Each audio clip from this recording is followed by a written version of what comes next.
All right. So we are live on Facebook. Let's see if this can be heard as well.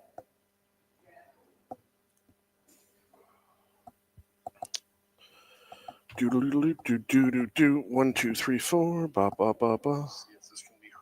Yeah, we're good to go, Bo. Awesome.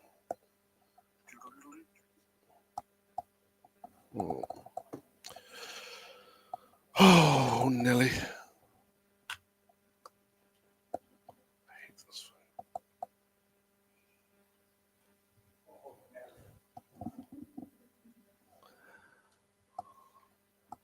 It's too early to be this wiped out.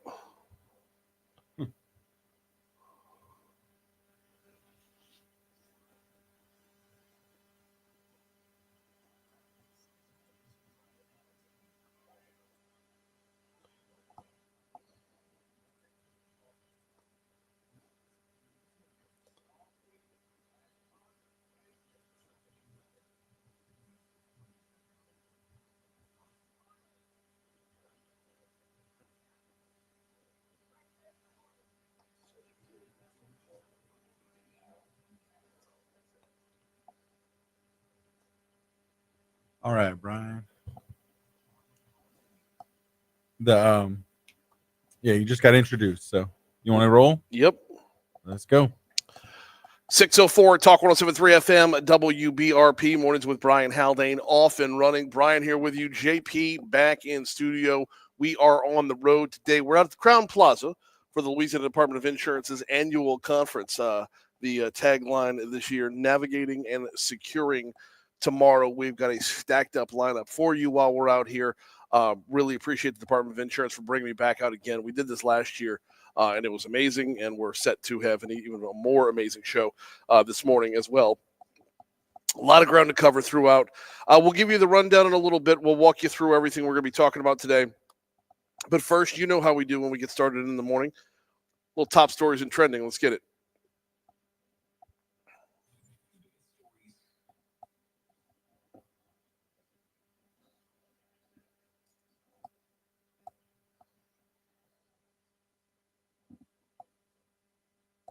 Number 5. We're talking blight in Baton Rouge. Mayor President Sid Edwards tells our news partners at WBRZ they can expect to see an uptick in the battle from his office. In fact, the city's on pace to knock down 180 properties this year, but Edwards has a goal a little higher than that, not doubling up the pace, but increasing the pace to a goal of knocking down 230 to 240 blighted properties this year alone. Number 4. We're in the last year of work on the Piku Lane exit. That being said, some folks' smartphones are already recommending the route.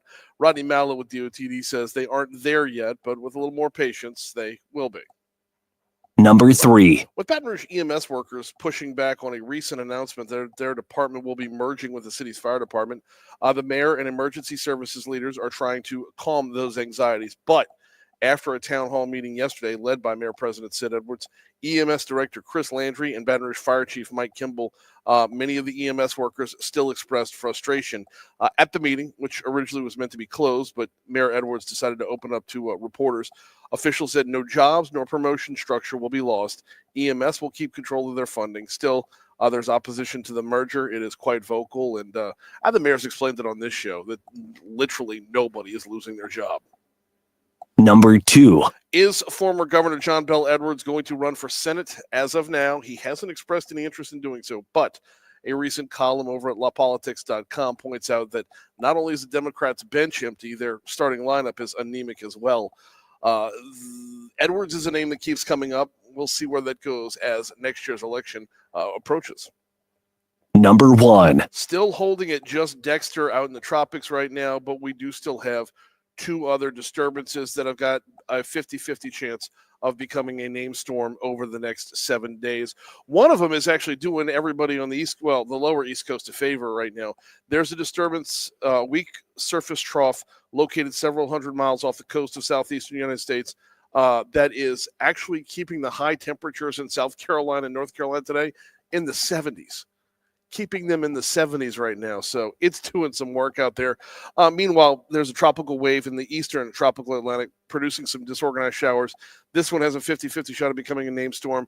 I don't think either one of these is going to be a problem for us. I don't think Dexter is either. Well, Dexter's already proven that it's just going to peter out in the Atlantic over the next 24 hours or so.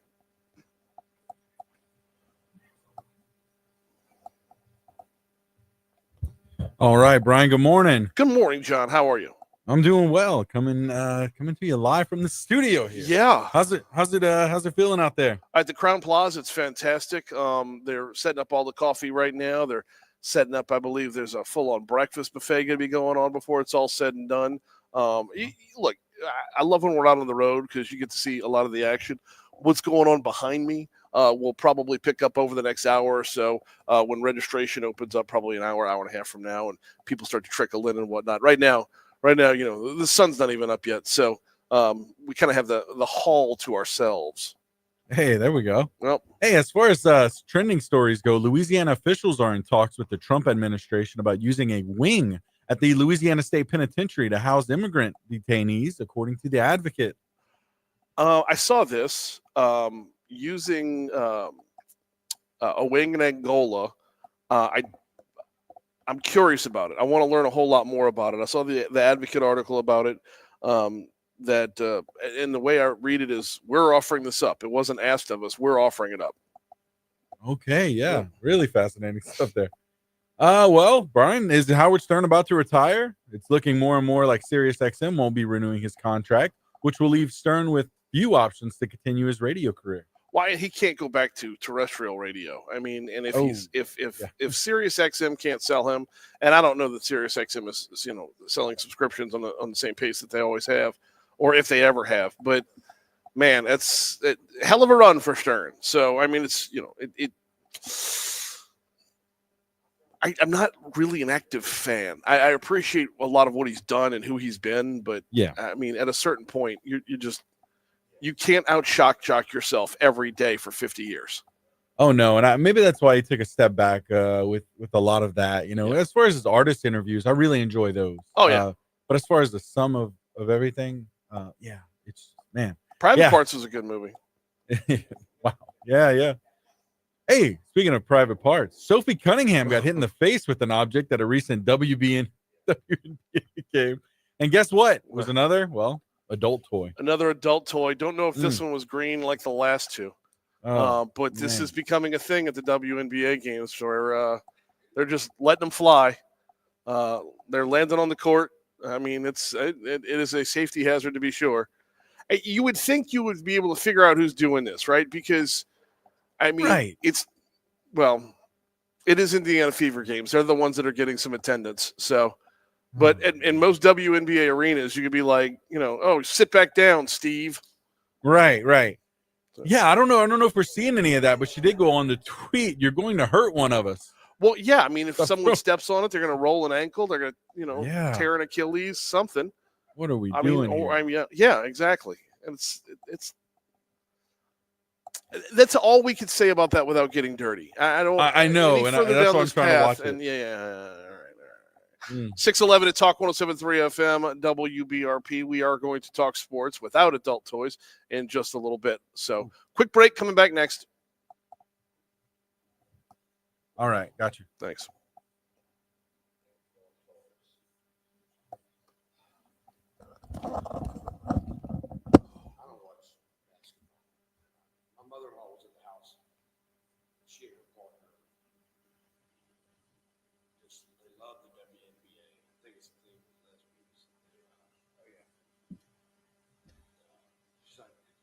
On your TV, tell me I don't watch TV.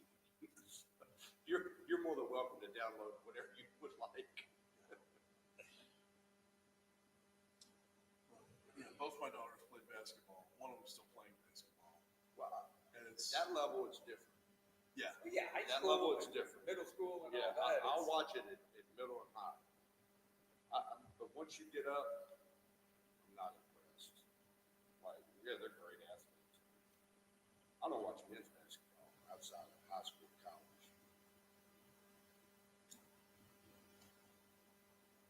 Basketball is my first love, so I'm one of the Well, look, I'm Bo Brock.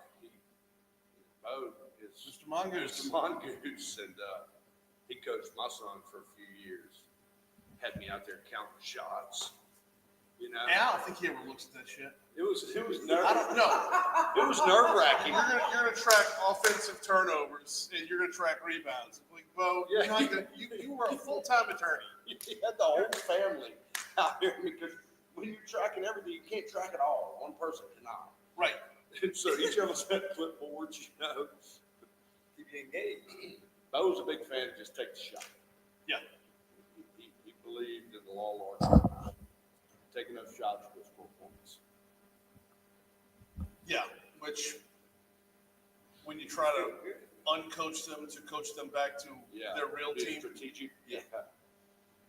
I have a cousin that doesn't talk to me because Bo represented her ex-husband. And so I didn't know this. But when he ran for judge, I gave him a donation and put out an endorsement, 6 years ago. And she got so pissed. She didn't even rescind her endorsement, because he was a good attorney. You're just mad because your ex-husband had him. He I got a good story about him. I don't have enough time in this break, but at Mercy, I coached my daughters like from when they started in like the intramurals in kindergarten, all the way through 8th grade for my oldest. For my middle child, for Abby, it's the same thing, kindergarten, and now I've got to let go for 8th grade because I know what Dad's coaching. I'm fine with that. But handing off to Bo, I'll tell you during the next break. How we looking, Brian? Yeah. Yep. I just hit the music, Awesome. so we're about to be coming back in. You ready? Yep. Let's roll. 6:14 to talk 107.3 FM WBRP. Rolling over to 6:15. It is sports time. However, before we hit up your sports, got to remind you about the folks over at Mathern's. Mathern's has got you covered as game day approaches right there on campus. Look, I know we've been celebrating the grand opening of moving back into the OG location, Highland, just west of Kenilworth. But got to remind you about the location that's off Nicholson Drive in the Nicholson Gateway Shopping Center. It is directly across the street from Tiger Stadium. And as we get towards football season, they're there for you when you're tailgating. You know that if you forgot anything for your tailgate, they've got you covered. You also know that if you bounce around from tailgate to tailgate, here's what they do on game day. I love this. They blow out the salad bar. Who wants a salad on game day? No. They blow out the salad bar and they fill it up with beer. So basically you've got the whole salad bar full of beer. So stop off for a couple pops. If you, like I said, if you forgot anything for your tailgate, they've got you covered. Usually they're cooking jambalaya on game day right out in front of the store. And I mean, it's right in the heart of everything. Right there across from Tiger Stadium on Nicholson Drive, it's Mathern's. And speaking of Tiger Stadium, what are you watching when you get in there? Well, I'm glad you asked that question because camp continues. This is a big year for Brian Kelly. This is year 4, and it's got to be kind of all chips to the middle of the table. Kelly says that when it comes to the classes they've put together this year, his staff brought in 23 enrollees, 18 transfers this offseason. That is a full slate to contribute, getting them back or getting them into the college football playoffs or back to the college football playoffs. One of the new faces, 5-star running back Harlem Berry, our news partners at Louisiana Radio Network, caught up with him. He took second team snaps at practice. Our news partners at Louisiana Radio Network caught up with Kelly, who says Berry's playing time will depend on his ability to adapt to the next level. There's a bit of a transition for him in high school tackling and college tackling. So this is just a process for him and for us. We really like him. We think he's going to have to play for us this year. But there's a bit of a transition there in terms of learning the physicality that comes with playing here. We're talking yesterday with Hunt Palmer about a few of the different positions on the field, and tight end was one of them because I'm super hyped about Trey'Dez Green and what the future holds for him. But Hunt brought up Oklahoma transfer tight end Bauer Sharp. And that is a name that we're hearing a lot more and more. Kelly says Sharp's experience and maturity are standing out this camp. Bauer's been really good. Let's be honest, right? He's been really good. He's been a great leader. He's accountable. We're really pleased with him, but he's not perfect. And he's working on that every day too, which is great, right? He came here knowing that he was not done developing. And that's what we appreciate about him the most. Flipping it to the other side of the ball, Kelly spoke a little bit about Florida State defensive end Patrick Payton's growth. Payton coming off the edge. He is proving to be a physical mismatch for the opposition. Payton totaled 4 sacks, 11 tackles for loss when he was with the Seminoles last season. Cut 18. He's been great. I mean, he's done everything we've asked him to do. It's a competitive situation. He knows it, but he's learning every day. And he came here because he wanted to obviously develop at a higher level. Not that they didn't develop him at Florida State, but he was looking for more of that. That's why he transferred. And we want to meet and exceed that. And of course, we're counting it down to August 30th when we will we'll have kickoff on our sister station, Eagle 98.1, your home for the LSU Tigers all season long. In fact, the flagship of the LSU Tigers all season long is Eagle 98.1. Moving from the college football ranks over to the NFL, we've got the full slate coming up, and we are carrying the NFL on Talk 107.3 once again. Monday night and Thursday night football will be on Talk 107.3 FM, and our sister station 104.5 ESPN will be carrying like a triple header every Sunday. So from noon until well after I go to bed, it's going to be football all day long on Sundays on our sister station 104.5 ESPN. Coming up this Thursday, you know what? I'm looking at the schedule right now for the preseason, and I need to figure out which of the 3 games we got, because tomorrow there will be 3. Tomorrow night there will be 3 games: Colts at Ravens, Bengals at Eagles, Raiders at Seahawks, all on the slate. I'm not sure which one of those we're actually carrying. Probably the third one. No, probably the second one. The Bengals at Eagles. That's right. That's a 6:30 kickoff. So right in the heart of it. Hopefully we'll be carrying that because it's, well, 15. I say it's Joe Burrow, but it's the first preseason game. So it'll be not Joe Burrow. It'll be Joe Burrow on the sidelines and Jamar Chase on the sidelines. So either way, we've got you covered all season long. Coming up on 620 at Talk 107.3 FM. Here's the Fox Business Report. All right, you clear. All right. So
Hey, Brian, we're going into traffic.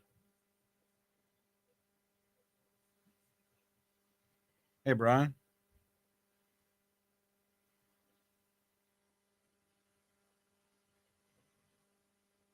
Brian.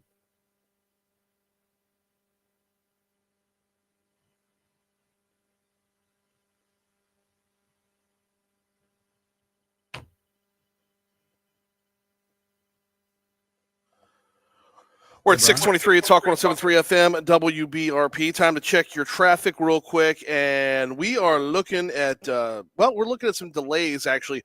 I-12 westbound coming in from Denham Springs, right around Range Avenue. You are going to start slowing down before you get to Range. It's going to continue through that exit. It's not enough to make you want to change your route, but it is enough for me to tell you about it because it's out there. While we're out in Denham Springs, also need to tell you about, you probably already know about the closure on Lockhart Road. If you live out that way. Now, back to the interstate. Once you get past Range Avenue, good to go the rest of the way on 12 westbound. I-10 westbound, good to go coming in from Ascension Parish. I-10 eastbound coming in from West Baton Rouge is great as well. Now, I'm not showing any delays on I-10 through the city, but I am showing that about 20 minutes ago, there was an accident on I-10 westbound in between College and Acadian. So if you are headed towards downtown, 10 westbound in between College and Acadian, that accident is supposedly off the roadway. It's being worked by BRPD right now, off the roadway, and it doesn't look like it's in the way. So, but just know that it's out there. Surface Street's the only accident to look out for right now. Happened almost an hour ago. Oak Villa at Tom Drive, Choctaw. That's your look at traffic from the Talk 107.3 Traffic Center. All right.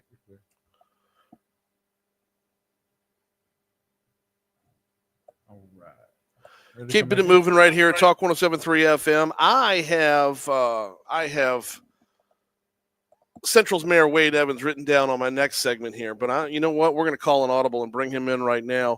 Actually, in 60 seconds. Do need to remind you about the folks over at Landmark Bank. LandmarkBankLA.com is the website. LandmarkBankLA.com.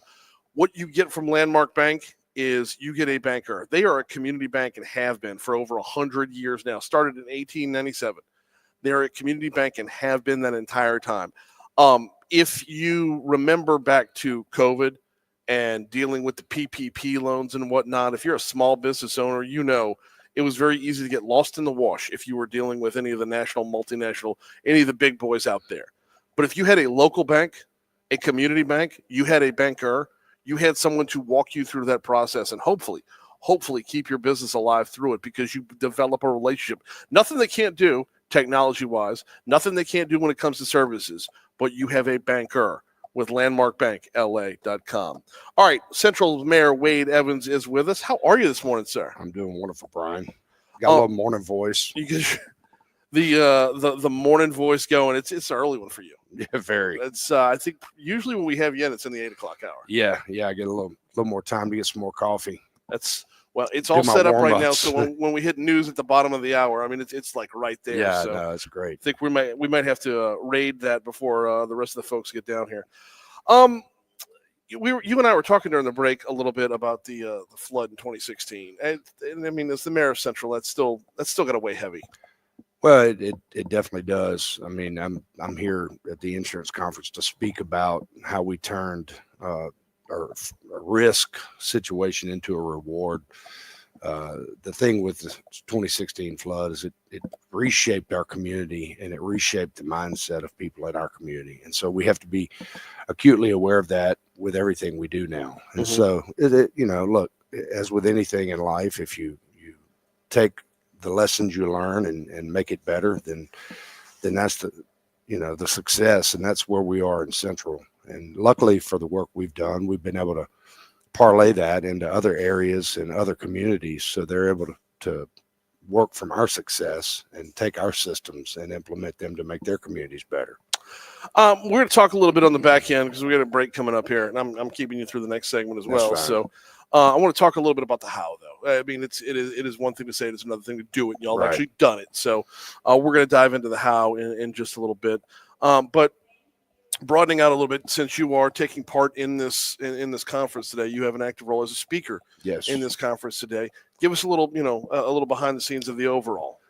Well, look, we obviously 2016, 60% of our residents flooded, and the leadership at that time was very intentional. They Mhm. created a master plan, drainage master plan, which was the first ever in the state that I'm aware of. And we took that when I got elected to the council and started making intentional changes to implement some of those projects. And I wasn't able to succeed as much as had hoped in the 4 years I served on the council. And so I ran for mayor because I wanted to be able to get things done. Right. And that's the thing. It's about being intentional. And Yeah. so we're going to discuss that today. Well, and walking back to it, I mean, did the flood of 2016 really expose a whole lot, or was it that big of an anomaly that like you can't change everything? We look. I tell people all the time, you cannot plan for 2016. Right. That's one of the things you cannot do is look at 2016 and say, well, if you do something, you're going to make me flood like 2016. Right. That was an anomaly, if you will, 1,000-year flood, as they call it. But what we did learn is there were things we could do based on how our land is laid out in Central. And we ended up changing the way we do modeling for new development because of 2016. Okay. As a result of 2016, we have residents who still suffer from some PTSD. Yeah. And so we've implemented, using the tools we've developed for our modeling, we've created a flood forecasting system. It's called Early Flows. And Early Flows gives the residents peace of mind to know with pretty accurate certainty Mhm. that you're not going to flood, or you need to lift your furniture if you're in an Right, area. right. So we've intentionally put pins, GIS locations throughout the city where we know we have hot spots and issues.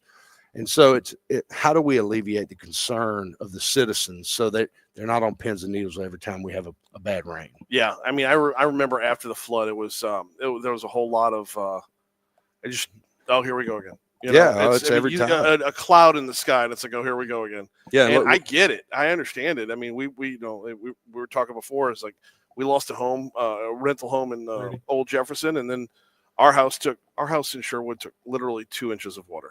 That's enough to rip out mess at everything. Rip out 4 feet of sheetrock with 2 inches of water. That's man. some new cabinets. Yes, it is. Well, no, our cabinet survived. Oh, okay. So, but yeah, it was. But the flip side of that, though, is it was enough to stay beneath the threshold that any contractor wanted to touch, Right. because everybody was just flush with work. Yep. We got Central Mayor Wade Evans with us. We're going to take a break for news, traffic, weather. We will continue next from the Department of Insurance's annual conference. You're clear. Thanks.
Hey, Brian.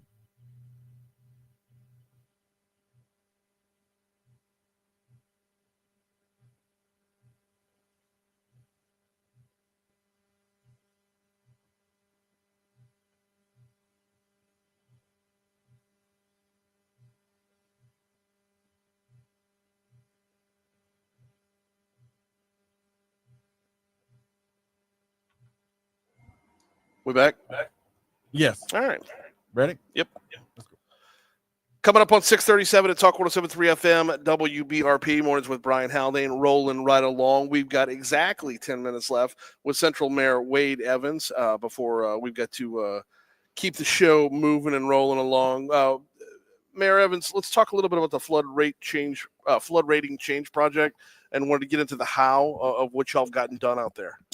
So the CRS rating it's a rating that FEMA 2.0 came up with, and it's I don't know, it's a whole list of things you have to do and how they grade you. And what we've done is, first of all, and what I've done that didn't have anything to do with my concern for the rating, was said, hey, we have to intentionally dig ditches. Mm-hmm. We have to every day we have crews that go out and dig ditches. We don't wait on the phone calls. We just go intentionally fix problems. And so that intentionality has taken over the whole mindset of public works. And we're very aggressive on our drainage system. And so with that, we're able to be certain that when we have events, we know our drainage system is at least prepared. Right. So there's no worry, there's no fear of a flash flood event, except we do have some issue areas in Central that have, because previous to 1983, they would just build a neighborhood anywhere Right. without any concern. And so we still have older neighborhoods where we have ongoing issues that we know we need substantial changes that we're working through. But our floodplain manager, Brandon Whitehead, he really manages all of our elevation certificates well. That's a FEMA thing, that when they come in, they want to know that every house that's built after a certain date is at the right elevation. And so every year Brandon has to go through that system and be audited. He's done a great job.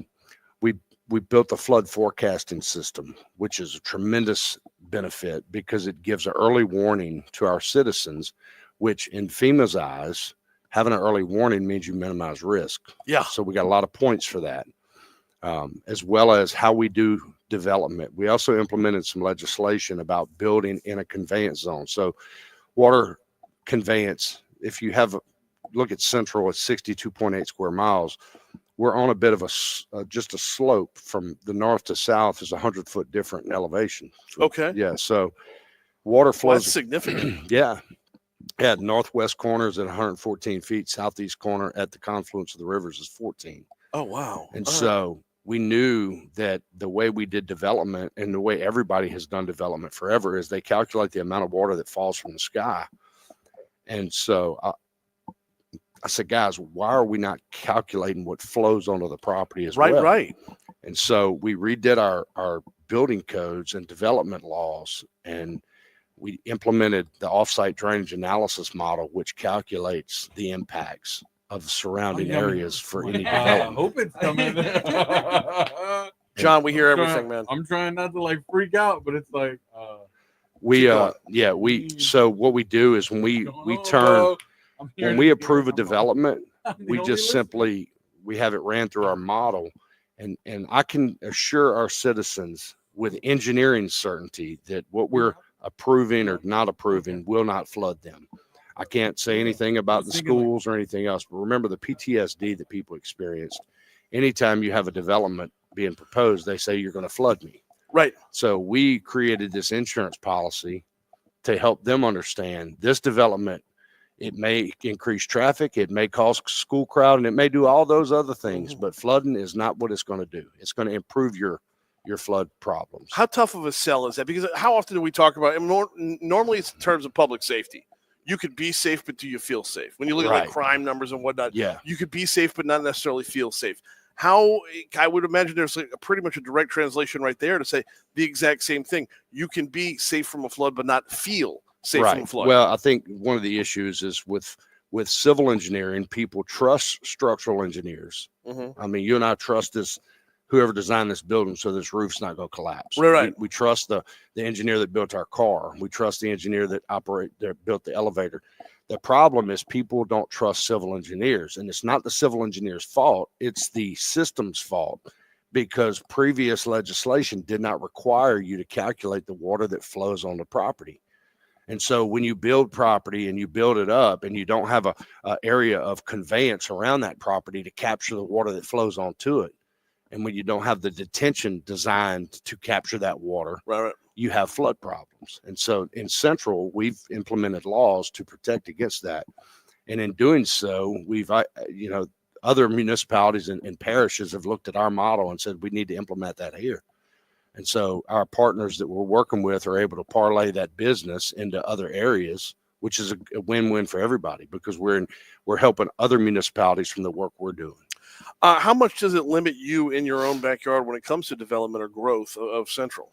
Well, it doesn't limit us near as much as the public perception limits us. Yeah.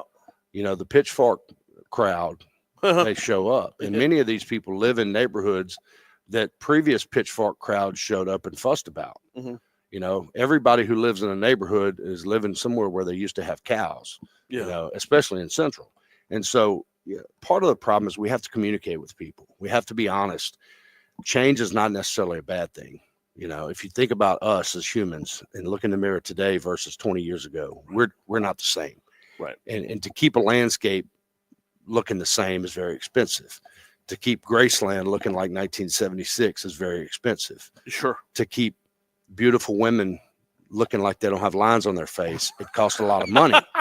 I mean, that's just the reality. You're going to walk us down a path, man. Well, You are going to walk us down a path. I'm just telling you, change is the easiest, cheapest thing. Yeah. So mitigate the impacts of the change, Mhm.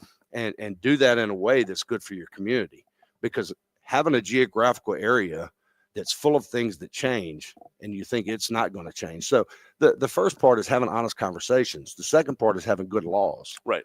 And so we're seeing this starting to play out now that we've done it for a few years.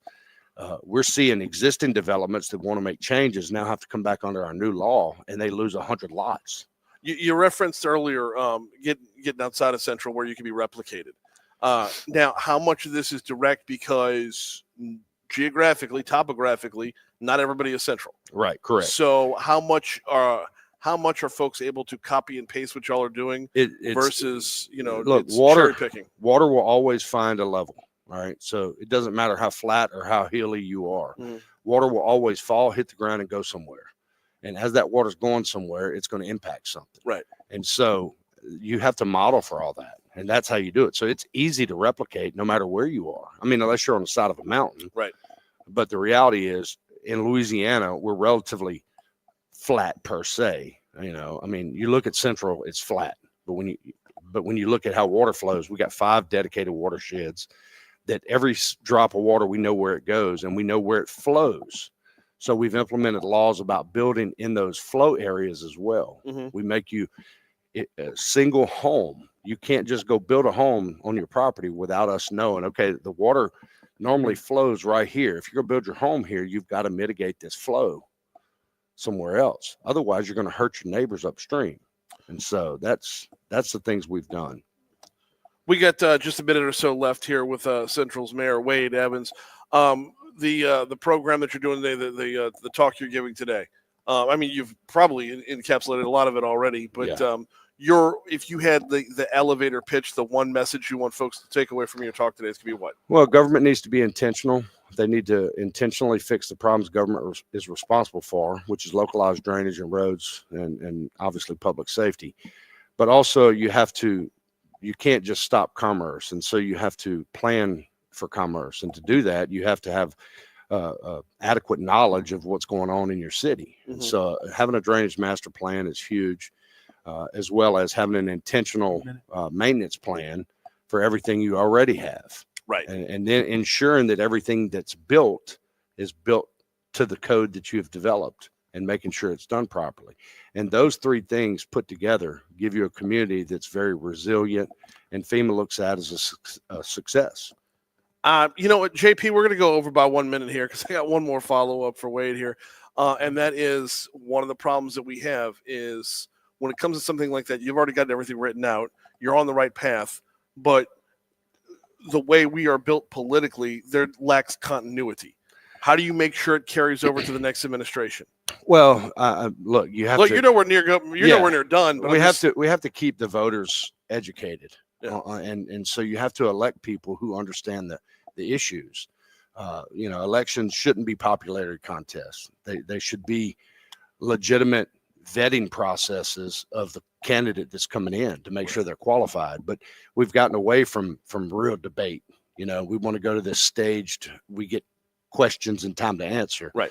And the reality is you have to be very aware of what's going on, and we have to continue to educate our electorate. We do that in Central twice a year. We do a drainage summit. We bring everybody who's willing to come to see the work we've been doing to update them on the process. Public engagement's key, and with good public engagement, you ensure that you get good candidates and good public leader or public servants. Awesome stuff. He is Central's Mayor Wade Evans. We always appreciate the time, sir. Thank you, Brian. Got just a couple minutes before we hit your money now. Do need to remind you about the folks over at neurojust.com. You know what? Let me just go ahead and tease it this way. Tomorrow at 8:15, we're going to have Jordan Generous on for Neurojust. I tell you every day about the TMS, the transcranial magnetic stimulation. It is FDA approved, non-invasive, pain-free, and just an alternative to the traditional therapy, the one-on-one therapy, and the inevitable prescriptions. Check them out at neurojust.com. Quick break. Coming back, talking with Armand Schwing next. All right, Brian, we're clear. Yeah, skip your money now because I want that minute back anyway. So, okay, and I'll make sure to hit the last two. No problem.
How are we looking? Oh, we're good. We're still in the break. Oh, okay.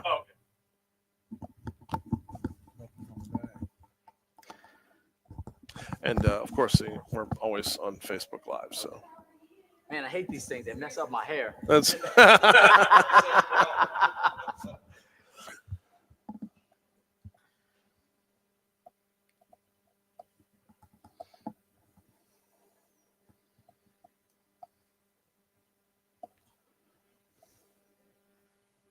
I just hit the bumper. Is this the next guest, Armand? Yeah.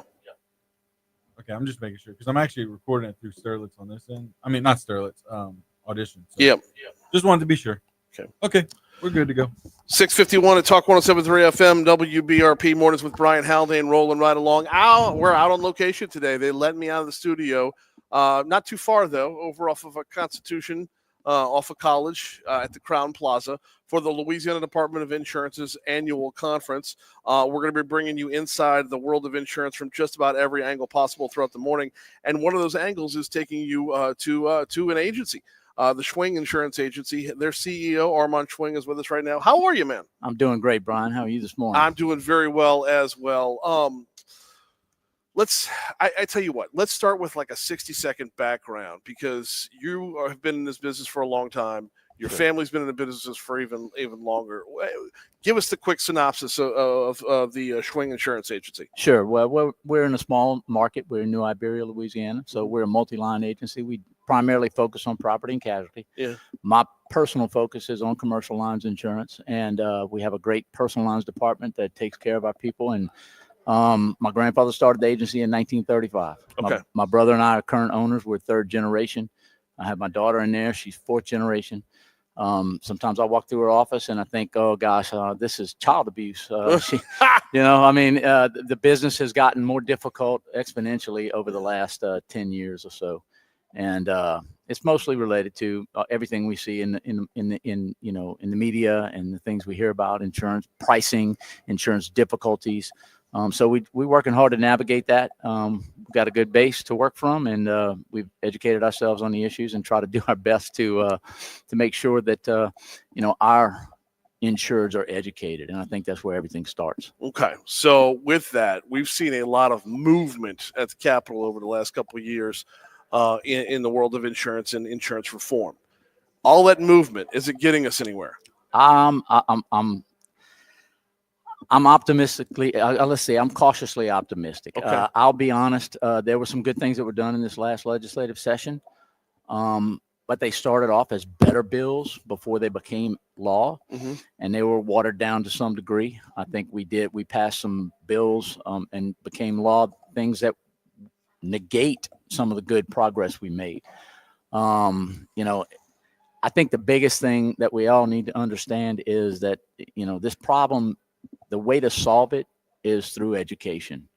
As a commercial insurance producer, we need to educate the public.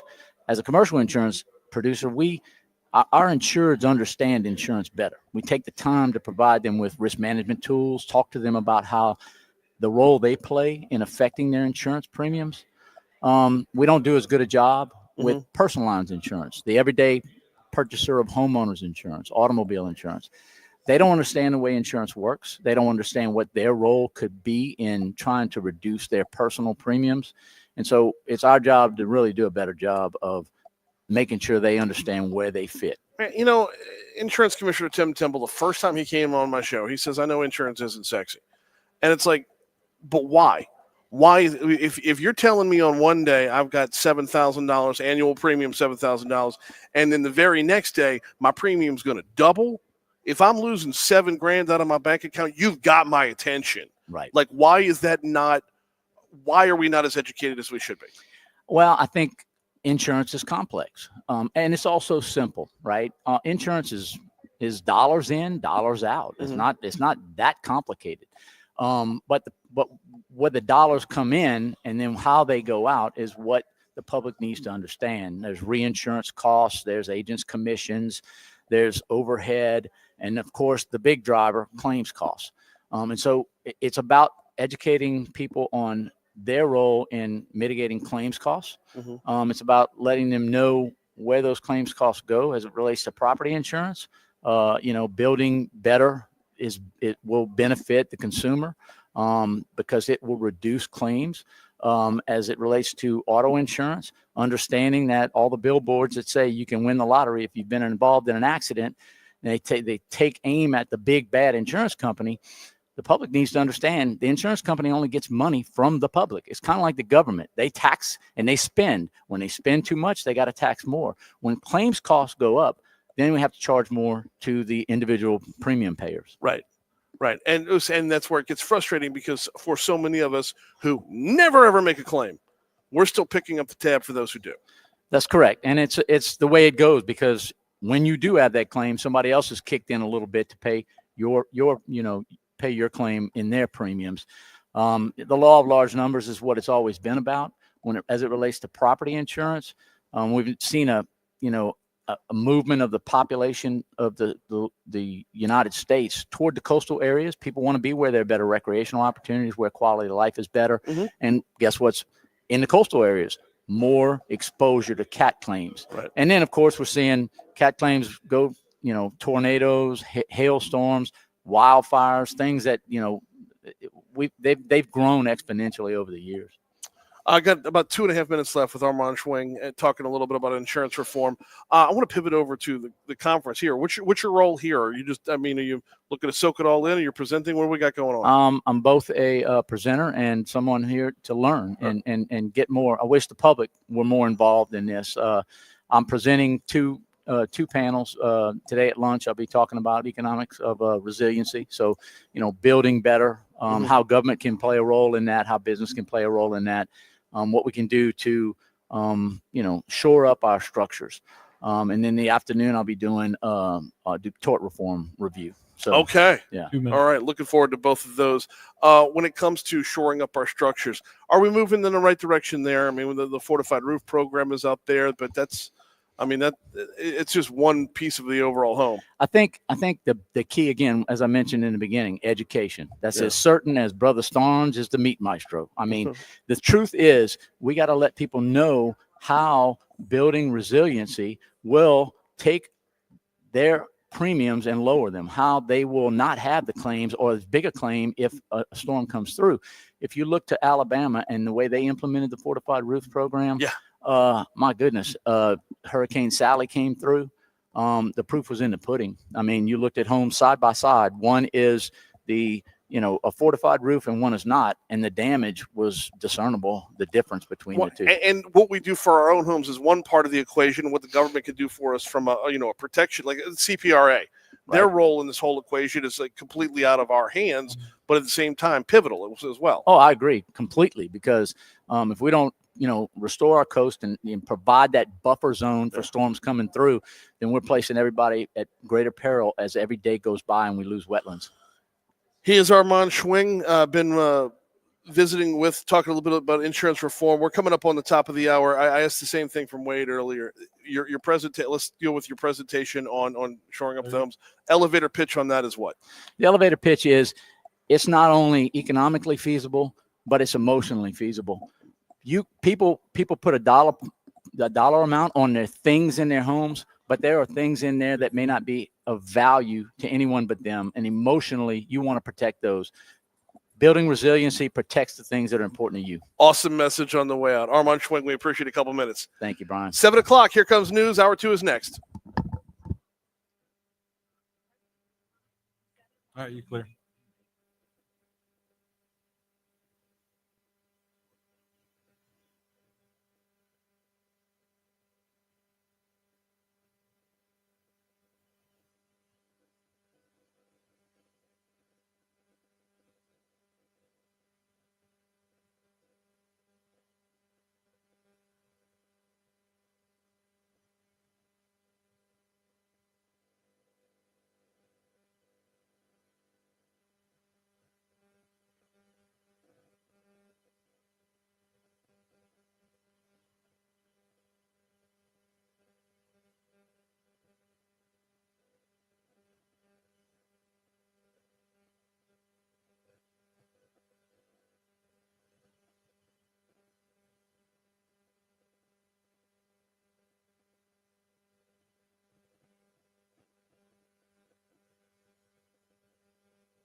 How we looking, John? About a minute?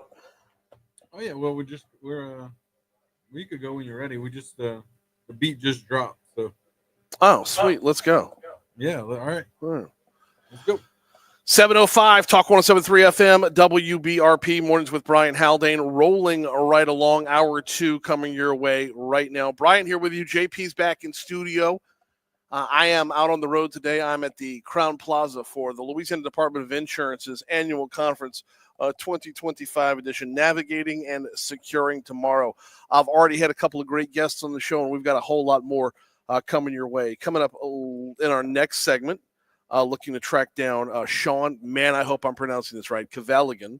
We're going to talk about how legal system abuse affects insurance costs. That's basically a tort reform conversation, but it not just in terms of the normal, let's beat up the billboard attorneys.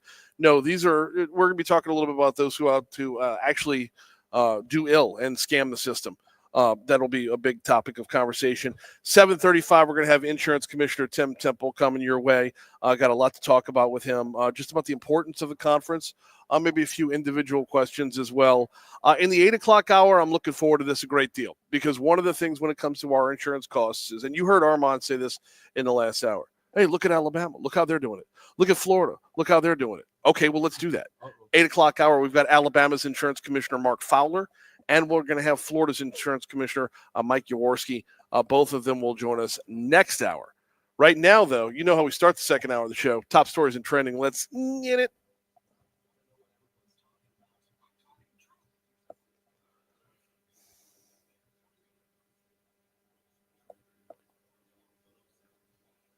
Number 5.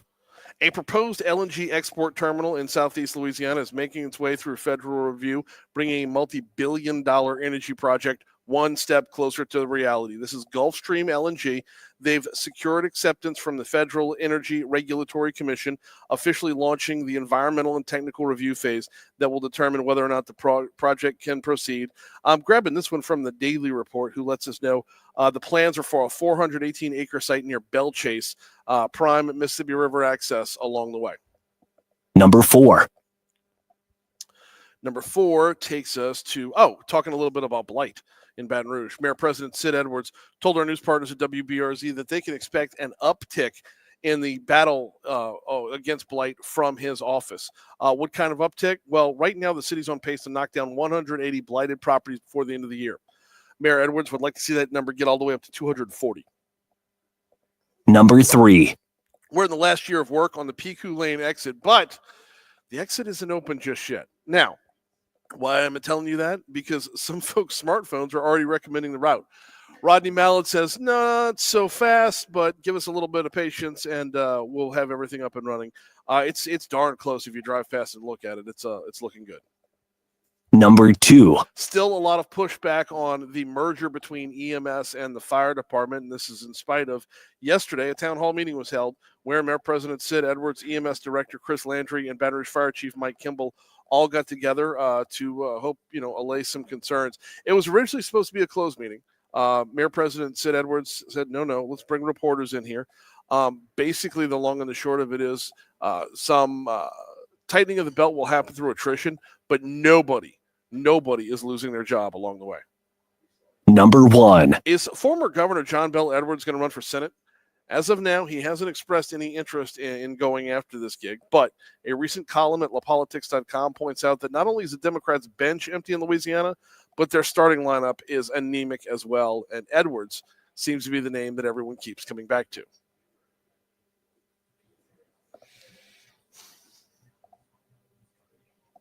All right. Good morning, Brian. What you say, JP? How's things back in studio? Y'all make it? Good, Because like good. I wasn't in there this morning to make the coffee, so I I know, always feel bad when Condon. I'm on the road. Condon wanted me to let you know anytime you do that, all right? Just stop in first, all right? Then set the coffee. I mean, I'm coming from Sherwood, so College Drive comes before downtown. I will tell you this, though. When did- Bo came in here this morning, I got nervous. So I was thinking, am I the only one hearing this? So, but no, everything's good. So Good deal. all good here. Hey, Louisiana officials are in talks with the Trump administration about using a wing at the Louisiana State Penitentiary to house immigrant detainees, according to the Advocate. I mean, is this like on top of the what were they calling it? The alligator Alcatraz? Is this on top Right. of that? In lieu of that? I mean, are we Hmm. pushing pause on building out a giant prison in the swamp?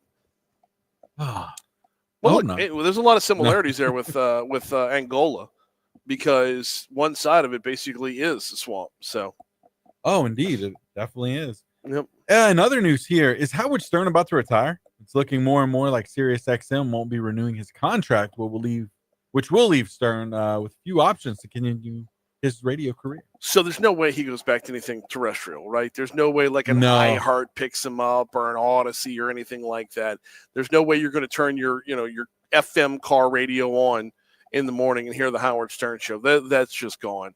And if he's proving to be, the question has to be asked, if you're Sirius XM, all right, why? What's the motivation to keep him versus the motivation to dump him? It's always going to be dollars. We can have talks all day long about the left versus the right, blah, blah, blah. I get all that. But at the end of the day, it's going to be about dollars. Is his show sellable, or have we all just moved on? And I don't blame anybody if we've all just moved on, because quite frankly, he had himself a good run. I mean, he did. And actually doing some research here, it looks like he will make his final broadcast on December 31st of this year. Okay, there you go. So yeah, maybe he's not looking to expand anymore. I think it looks like I want to spend more time with my family and focus on personal projects. So Personal projects. Could this be the end, Brian? What are Could this be the personal end? projects if you're Howard Stern? Maybe it's a sequel to Private Parts. Maybe, or maybe he, franchises Fart Man. There you go. There you go. Oh, Hey, what else? another What else is news, going? Wait, we got to be careful with this apropos. next. Whoa, we got to be careful I with this next know. one. This is dangerous. Parents. I know school doesn't start till tomorrow, but if you're getting your kids ready, if you're getting your kids into the routine of school and they're up and moving around, parents, be forewarned. This next trending story gets a little bit risque. That it does. Go ahead. Because Sophie Cunningham got hit in the face with an object at a recent game. And guess what? It was another, adult toy. So this is Say the that. third or the fourth one now. Oof. I mean, they've had a couple of them like land on the court and whatnot. And it's actually dangerous. I mean, if they don't see them, you can, you turn an ankle and end a season very, very quickly. Yeah. So, I mean, obviously Who's out there throwing these? Well, that's what I want to know too. I mean, this is Sophie Cunningham. So you're going to be at the WNBA game that people actually go to. So it's a little bit harder. It's a little bit more difficult to pinpoint who was throwing it. Like at a normal WNBA game, you could just point to the because so often at WNBA games they have dresses and empty seat night, where 90% of the auditorium, 90% of the arena is dressed as an empty seat. But when you've got the Indiana Fever, and with or without Caitlin Clark, their fans have been showing up. That's where Sophie Cunningham's at. So a little bit harder to pinpoint who's chucking the adult toys over towards the over towards the players. Yeah, and aside from immaturity, I mean, it's a hazard, right, to fans, coaches, anybody really on the court. So anybody who's running up and down the court, yes, not fans, not fans. Let's hope not fans. But yeah, I mean, you have to imagine. You throw anything on a court like that, be it or anything like that. You roll an ankle, you're ending a season. Yeah, and you don't want to go down like that. Mm-mm. You don't want that to be the reason you rolled an ankle. You don't want to be taken out by some dumb. See. Yeah, I know. See? Oh. Cannot do it, man. Can't do it. All right. We got a break coming up here in just a minute. Do need to remind you about the folks over at Vex European. VexEuropean.com is their website. If you drive a European vehicle, want some examples? Okay, fine. Mercedes, BMW, Jaguar, Land Rover, Porsche, Audi. If you drive an exotic like a Ferrari or a Lamborghini or an Aston Martin, if you're James Bond, you need VexEuropean.com. I will speak directly to all Jaguar owners in Baton Rouge. Dealership closed just, a little over a month ago, maybe 2 months ago. You're not without a home for maintenance and repairs. Vex European is your home. Check them out online at VexEuropean.com. And pro tip, when you get over to VexEuropean.com, before you make your appointment, check that specials tab. See if we can't save you $100 on your first visit. Master level technician for your make of car at Vex European. Quick break, coming back, talking a little tort reform next. All right, you're clear.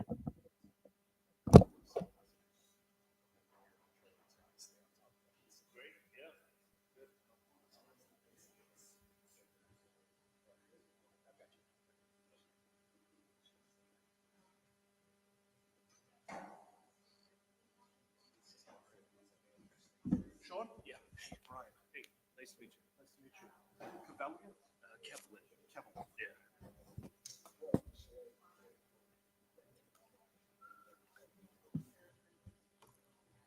How's it going this morning?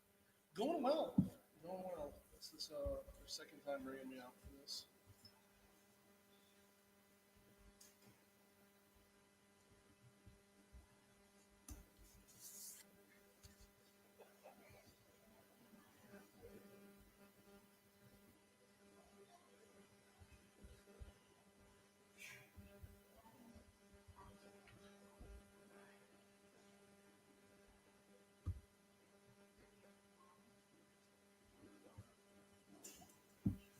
And it says you were on the panel talking about Auto insurance.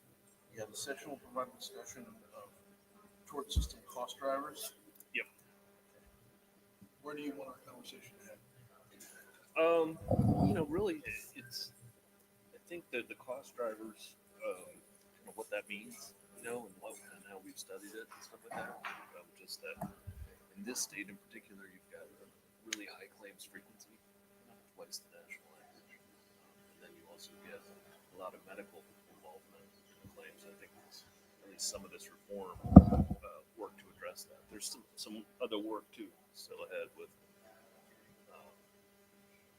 For the state, but certainly some of these reforms this year probably make some difference. We've been seeing some difference. All right, Brian, we're about to come back. Can you just slide this way like just a hair? There you go. We're always on Facebook Live. Oh, okay. All right, Brian, you ready?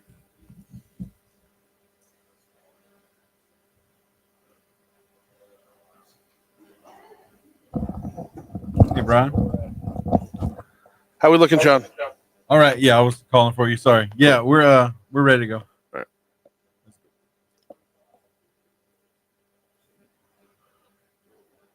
Rolling over to 717 at Talk 107.3 FM WBRP. Mornings with Brian Haldane, broadcasting live from the Crown Plaza for the Department of Insurance's 2025 annual conference. And we're going to talk a little tort reform here. We're going to talk a little bit about your auto insurance rates and what are some of the cost drivers behind that. Want to welcome to the show. We've got with us the CEO of the Insurance Information Institute. That would be Sean Cavelin. How are you, sir? I'm good. How are you today? Doing very well. Doing very well this morning. Okay, so this topic of conversation has been an ongoing topic of conversation because we just recently, I say recently, it was a little more than a month ago, concluded a legislative session where we saw a whole lot of movement, a whole lot of, you remember like in the Bugs Bunny cartoons when they'd have the fox hunt? Yep. And you see that just cloud of smoke with an arm and a leg sticking out every once in a while, but you didn't really know if they were going anywhere. Right. That's what we saw in our legislative session. So we talked tort reform a lot. Yep. And I don't know that it's netting results. So let's dive in and talk a little bit about what are some of the cost drivers that we have here. Well, I think in Louisiana, it's important to understand that, especially for auto insurance, it's the most expensive state in the country. Mm-hmm. So it's we do some research to the Insurance Research Council and compare all the different states, and Louisiana is ranked highest for auto insurance costs, about 2.6% of the average income of an average constituent's income goes to auto insurance in this. That's significantly higher than the national average, about 40% higher. So that's insane. When you put it in terms of the percentage of income, that isn't when you quantify it by that, when it's that visible, it's insane. It's the same for homeowners as well. Oh, it's not the highest, but I'm going through that battle. I'm going through that battle right now. Yeah, like literally right now. Well, when you look at all that, and you mentioned the cost drivers, you have to look at, because the way that insurance works and that you price it, it's based on the risk levels. Mm-hmm. So a riskier individual or jurisdiction's going to have higher costs for insurance. Okay, but yes and no, though, right? I mean, I'm a safe driver. I don't get into accidents. I obey the speed limit. I put my phone down. I get from point A to point B relatively simply. Yeah, But have to be judged by a whole pool of people as you're well. absolutely right. Yeah. So it's I don't on those cost drivers end. I'm not even in that number. Like, Right. what are we seeing in Louisiana that makes us the worst?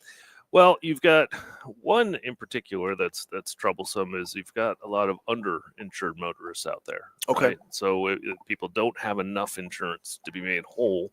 So that's going to increase that risk pool that you're a part of. Uh-huh. Correct? Because the rest of the risk pool has to make up for that underinsurance. Yes. The second that you're seeing as well, though, is you've got a significant amount more of claims in this state. The medical claims or just claims overall? Well, claims overall, and then also to your point, bodily injury claims. Yeah. So those are the claims frequency itself is about twice the national average of claims frequency. And then you add bodily injury in there, and you've got about 50% more than the national average has bodily injury. So the question, and I do think some of the reform you had in the state addressed this, is why are people going for these bodily injury claims? 50% more than most people do in this country, right? What's driving that? And so they're just different ways. And then you've got litigation involved in it. So attorney involvement is significantly higher, nearly twice as high in this state. So when you've got more attorneys, more claims, that's going to put more costs into that risk pool you're talking about. And that's going to make insurance more expensive because the risk is up. Okay. If there's more claims, are we getting in more accidents? Actually, not necessarily. Yeah. That's it's relatively more average. It's just that they're making claims to it. So there's more claims to it, mainly because they probably see some opportunity there is what you would probably presume. Well, yeah. I mean, there's, a little fender bender going on. It's like, well, take that into the shop and send me the bill and we'll just cover this man to man. That doesn't happen here. It's, I need an attorney right now. And oh my goodness, all of a sudden my neck is hurting. Well, and you got those billboard attorneys out there that are making big business. Oh, a lot of them. Right. Yeah. And I mean, taking a trip from the airport, I'm coming in from Florida. I can only count on a single hand the number of non-attorney billboards I saw between here and from the airport to the Crown Plaza. So you've got, and that's getting bigger and bigger. We call it the big business of U.S. law. Yeah. There is just a significant amount of money that's going into this legal system. And it's cashing in. But on average, when an attorney is involved in a claim, the claimant will actually receive less. That's on national average. Right? Interesting. Yes. Why is that? Oh, because the attorney's fees. They get paid first. Yeah. Right. And so do the doctors. So everybody gets paid first before the claimant, and then they end up getting less. And that's a problem. We're trying to help people understand that these billboards aren't just annoying. They're costing you, and they're costing everyone. But it's difficult to sell that message because the message that you're seeing, not just on the billboard, but on TV as well, is I got a check. We've been calling it jackpot justice. That jackpot justice mentality is basically like you'll see people make a claim the same way they'll buy a lottery ticket. Well, in many ways that people are looking at the U.S. legal system as a lottery. You're also seeing quite a bit of third-party investment in this, third-party financing. Talk to me about that. So basically what you have, and there's relatively no disclosure in this country around this, but you can have sovereign funds, you can have hedge funds, you can have whatever type of investor you want investing in with law firms in a case to win. And it's big business. But there's zero disclosure in it. It's actually, though, become a global multi-billion-dollar asset class of what we would characterize as dark money, because most of the time we don't know where the money's coming from. Right. I'm assuming their motivation is getting paid, just like everybody else's is in this. But where does their end come out? So they end up just like there's a pie that comes out, whether it's through a settlement or a judge or a decision. And then they get a piece of the pie. And again, that goes back to the claimant getting less. On average, when you got a third-party litigation financer in there, they receive about 12% less. So you're just divvying up that pie to more people. And that's really the problem. But the other problem is a lot of this could be sovereign funds that are investing in it. So they're not paying taxes, and there's potentially a national security issue going on there. Oh. Wait, how does that come in? Well, if you think about somebody that would want to do wrong to the United States, why not do wrong to its legal system? And so there's a lot of money that could be going into it that nobody knows where it's coming from. And again, not paying taxes, and you also don't understand what their motivation is. I mean, it's because the motivation can potentially shift from money to chaos at that point. Yeah, well, it's getting pretty chaotic, I would argue. Yeah. Right? We're paying affordability and availability of insurance is becoming an increased problem in this country. Yeah. But it's not in every single market. Some states are different. Louisiana, unfortunately, is and has traditionally been at the top for a state that struggled with affordability and availability. We're talking tort reform a little bit with Sean Kevelin. Sean, want to pivot over to that session that I alluded to earlier. How closely were you able to follow what's going on from a legislative perspective in Louisiana to see if we're moving at all? Yeah, we were following closely. We actually put a billboard up in Baton Rouge here. Okay. That simply said, support tort reform to end legal system abuse for Louisianans. There was a microsite, stoplegalsystemabuse.org, where you could see the economic facts, what's hurting this. But the one, I think that where the progress probably came from the most recent reform was getting at the claims and the medical claims and the bodily injury claims. So they began to set some minimums as to an uninsured motorist can have it. So different things like that are going to make some impact. I still think you've got a problem with what they call the phantom billing issue, where an attorney basically submits the claim amount for whatever was billed. Now, not what was paid. You and I get those letters from our healthcare providers all the time that says what was billed versus, and they may say what you owe. I don't know about you, but I rarely get a bill. Right? It's just they're just trying to up the see how much they can get. Yeah. Right. Well, the attorneys here can use that first price, not what's actually paid. That wasn't addressed. There was one piece of legislation that I wouldn't call it tort reform related that was a bit problematic, where and since we're at a regulatory conference, there is now the ability for the regulator to have discretion to approve rates.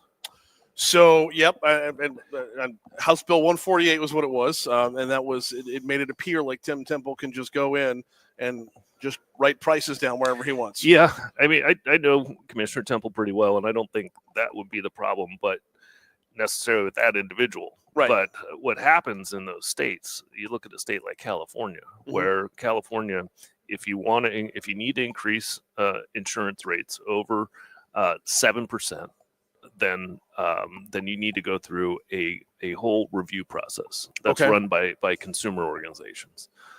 That takes a long time to do. So you would traditionally get the rate submissions less than that. But when you've got what just happened, for example, in California with the wildfires, and the amount, the combined ratio, meaning the expenses that are paid out versus the premiums that are going in, was well over 100 this year. Because of the California wildfires, you've got to make up for that. And you can't make up for that at 9% rates. You can't make up for the inflation we've seen in this country out of COVID, which at some points was, if you compounded it, was one time we did a study that showed year over 3 years up until 2024, the auto insurance replacement cost inflation rates were 45%. So those are high things that you have to begin to make up for as you're trying to price the risk, and you can't get there if you have too much discretion from the regulator saying no, you can't get there. So last one before we get you out of here, we got about 2 minutes left with Sean Kevelin from he's the CEO of Insurance Information Institute. How big of a problem is fraud here? I mean, because we got those who are playing with they're playing within the rules, but they're stretching the hell out of the rules. But those who are playing outside of the rules completely. Well, you could argue that when you've got a situation with the amount of claims, frequency of claims that are happening, the amount of claims that are needing medical attention or getting medical attention, whether it's MRIs and different things like that, and then these billing versus paid ratios, that all is a pretty good mix for fraud. Right? Okay. Yeah. And so that is a problem, and that is what raises rates. We had a string of like staged accidents with 18-wheelers down in New Orleans, and I know the cost was in the millions, to be sure.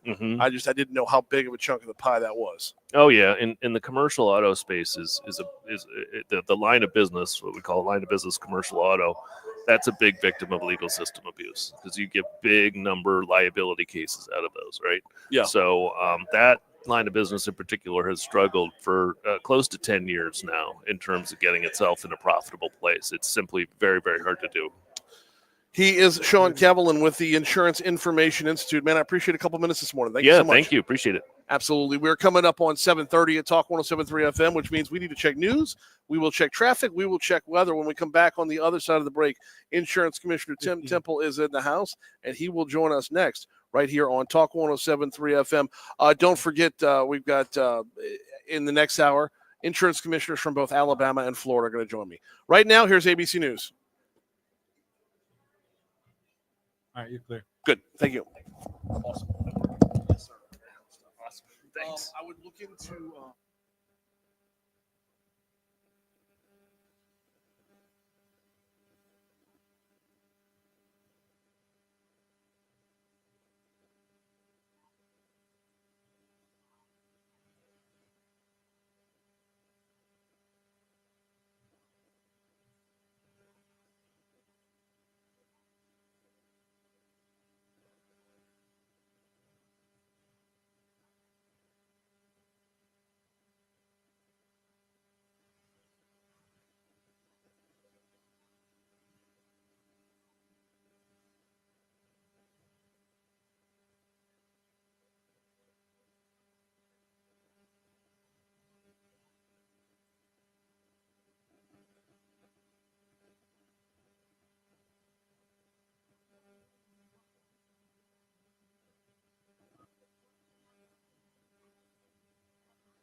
How we looking? Just hit weather. Okay, cool. Well, good. So 791.5.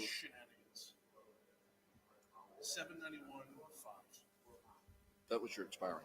Or no, that's the limit. This was Okay. what we were at 803.5. Okay. And I'm like, no. No, I mean that's again.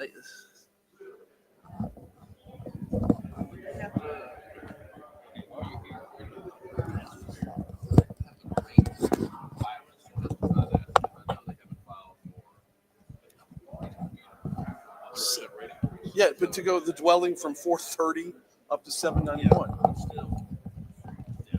right, Brian, you ready? Yep. Let's roll.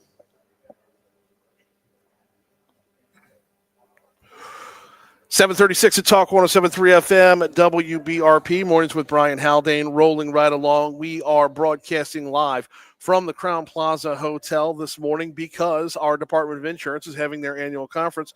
And we got the man in the house right now, Tim Temple. How are you, sir? Good morning, Brian. We're having a good morning, busy day. We're starting off the conference, and I think it's going to be a good 2 days on serious conversations about how we can make insurance better in Louisiana. So one of the things I love, before we even get started, one of the things I love is we were talking numbers earlier. The number of people paying attention and getting active in the conversation is going up. The attendance at this conference is huge. Yeah, I was just told this morning we're at 580 attendees, which I am shocked at. It's over 100 more than we had last year. Yeah. And but as I've been saying, as I travel the state and more importantly the country, getting in front of insurance markets, insurance companies, Louisiana is on the tip of tongues when people are talking, and this is, I think, just more evidence of that. These aren't just people from Louisiana. These are people from all across the country here in Baton Rouge today. Which, by the way, we're going to have insurance commissioners from Alabama and Florida in the next hour. Thank you for hooking that up, because being able to see how it's successful elsewhere, in places that have a lot of similarities to us. Florida gets hit with storms. Alabama gets hit with storms. So being able to see what they're doing over there and what their response is to what we're doing here, I think is an important part of the conversation. It is. I mean, and especially, we've been talking about Florida a lot over the last 2 years. The reform that they did primarily in their property market, but also in their auto market. Mm-hmm. And they're seeing the positive results of that. The trends are good for consumers in Florida and getting better every day. And I'm glad that they've agreed to come on and be part of your program. Yeah, same. Looking forward to that conversation. But right now, though, let's dig in a little bit with a few of the highlights that you're expecting from today. Yeah, well, the theme of this conference is navigating and securing tomorrow. And it's going to be heavily focused on the property market, but we're also going to we've got, several tracks talking about auto reform as well. So we're going to have, if you look at the speakers, if you look at the people coming around coming in from around the country, we've got a lot of smart, good, talented people that are here to focus on the issues that Louisiana faces and what we need to do to navigate our way out of the crisis. You and I were talking during the break, and I'm in the thick of it right now with the homeowners insurance, man. I am neck deep in shopping because the results that I'm getting so far are just unacceptable. Yeah, and look, I didn't start this phrase, and what my predecessor used to say it, and I agree, and I echo it. Shop your insurance. I scratch my head a lot of times when I hear that people that have been with the same company for 20, 30, sometimes 40 years. And, and then prices get to a point where they can't afford it anymore. And I'm like, you should be shopping your insurance every single year. I can't imagine a scenario where an insurance company has been competitive for multiple decades. Right. And look, it's work. Let's acknowledge that it's work. It takes work on your half. You as a consumer, it takes work from the agent. Or if you go with a direct writer or multiple direct writers to get a quote, it is hard work, but the effort pays off. If you shop your insurance, insurance companies want to do business with you, and they know that you're very price sensitive. So if they're going to attract your business, they know they have to do it on price. Well, I quote The Sopranos way too much. Yep. And then Christopher Moltisanti said, if you want to bleed a guy, you don't do it all at once. that's what I'm feeling like with our homeowners insurance policy right now. It's all at once. We've seen rates go up over the course of time. That's natural. Construction costs go up. Labor costs. Yeah, labor costs go up. I understand all of that. Inflation, other things factor into it, and I get all that. But to see the stark numbers that we're seeing right now, it woke me up enough to start shopping. Yeah. Well, and unfortunately, that's what it took. Right. And look, I just saw something. I was reading yesterday, and it was a gentleman that said he'd been with the same company for 30 years, and he finally got to the point where he shopped his insurance, and his insurance premiums were substantially less than what they had been. Mm-hmm. And he was mad at his insurance company, for that. But I mean, look, you've also got to we got to take some personal responsibility on this. We need to shop our insurance. Yeah. Yeah, absolutely. And that's on the property side. What are we looking at on the auto insurance side out here today? Yeah, look, we've passed some reform this year. There were some good things. Again, I continue to hear positive about the some of the laws that were passed. The modified comparative fault. I mean, again, I think that is going to be a huge have a huge impact once it starts to take effect. But I want your listeners to know that it is going to take time to take effect. Oh, yeah. The law only became effective, just a few days ago. It doesn't change overnight. Right. This is designed to help reduce the number of frivolous claims that are filed. People that get involved in wrecks, and they are literally not even fender bender level. They're more like trading dust, Yeah. And it's going to take time for those to work, but when claims start to come down, premiums will follow.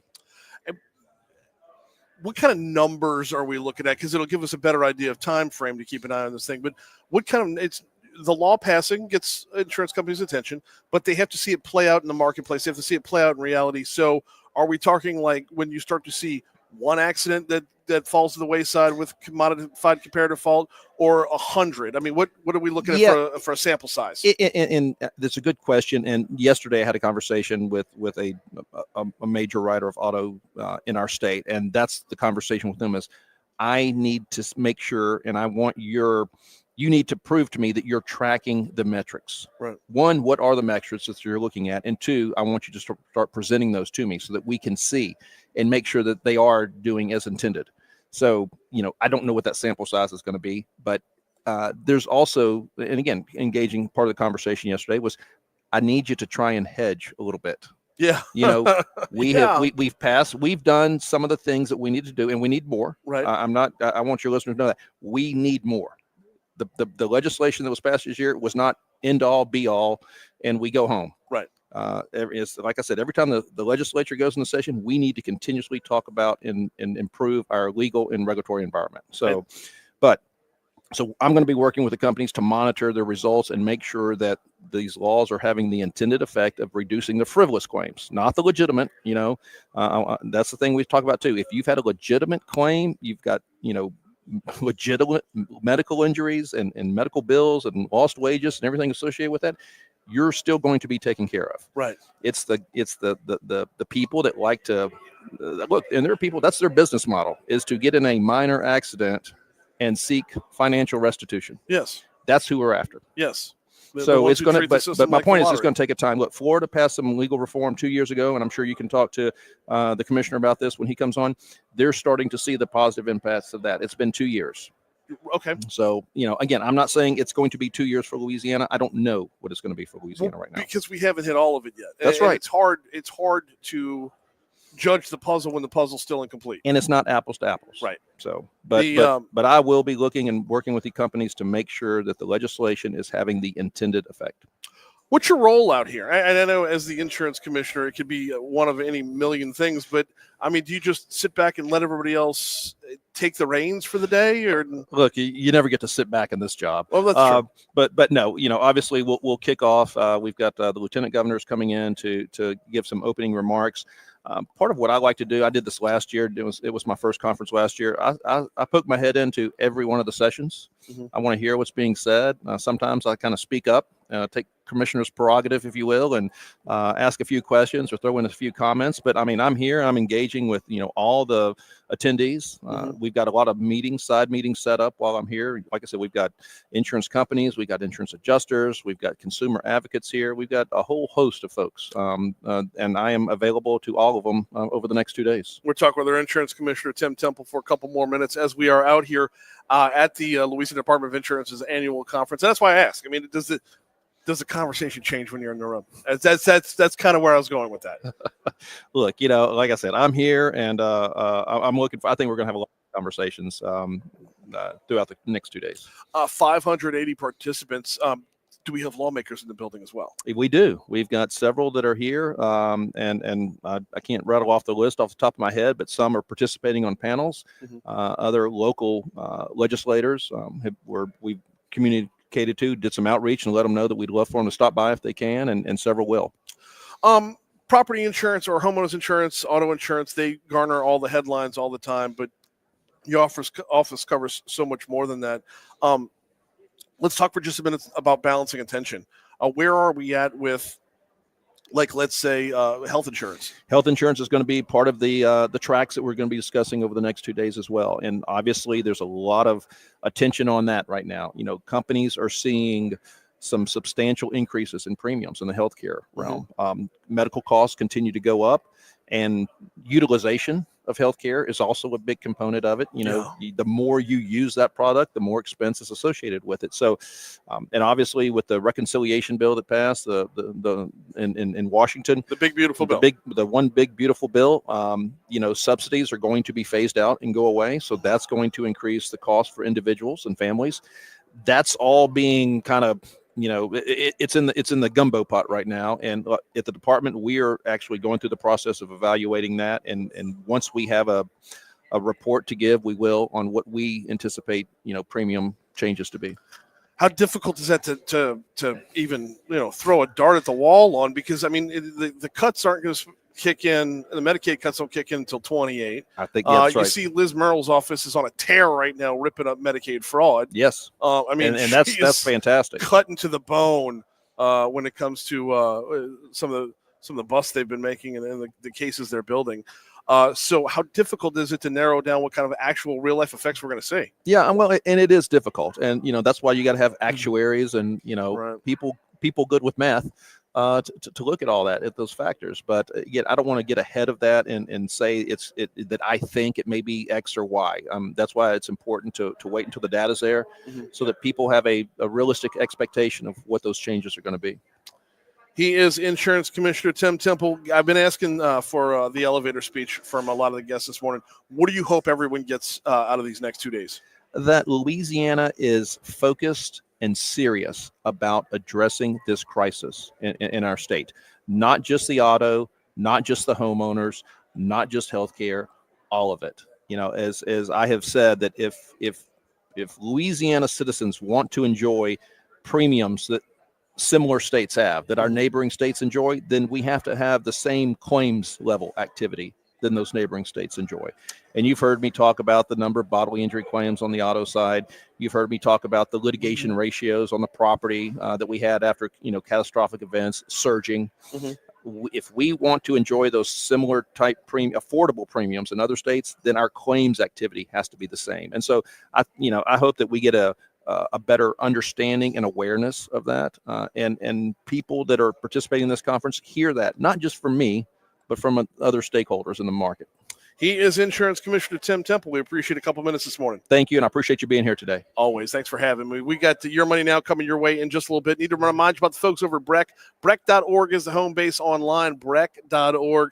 Love this time of year when the school's coming back in, sports are picking back up. My kids run cross country, so we'll be out at Highland Road Park throughout the fall as cross country is out there, and a number of other parks as well as they practice throughout the week. Love the folks at Breck.org as they have to basically, they're here for everybody's recreational, whatever you're into. Pickleball, tennis, frisbee golf, you name it. Started off at Breck.org. Here's Your Money Now. All right, you clear. Thank you.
All right, how we looking?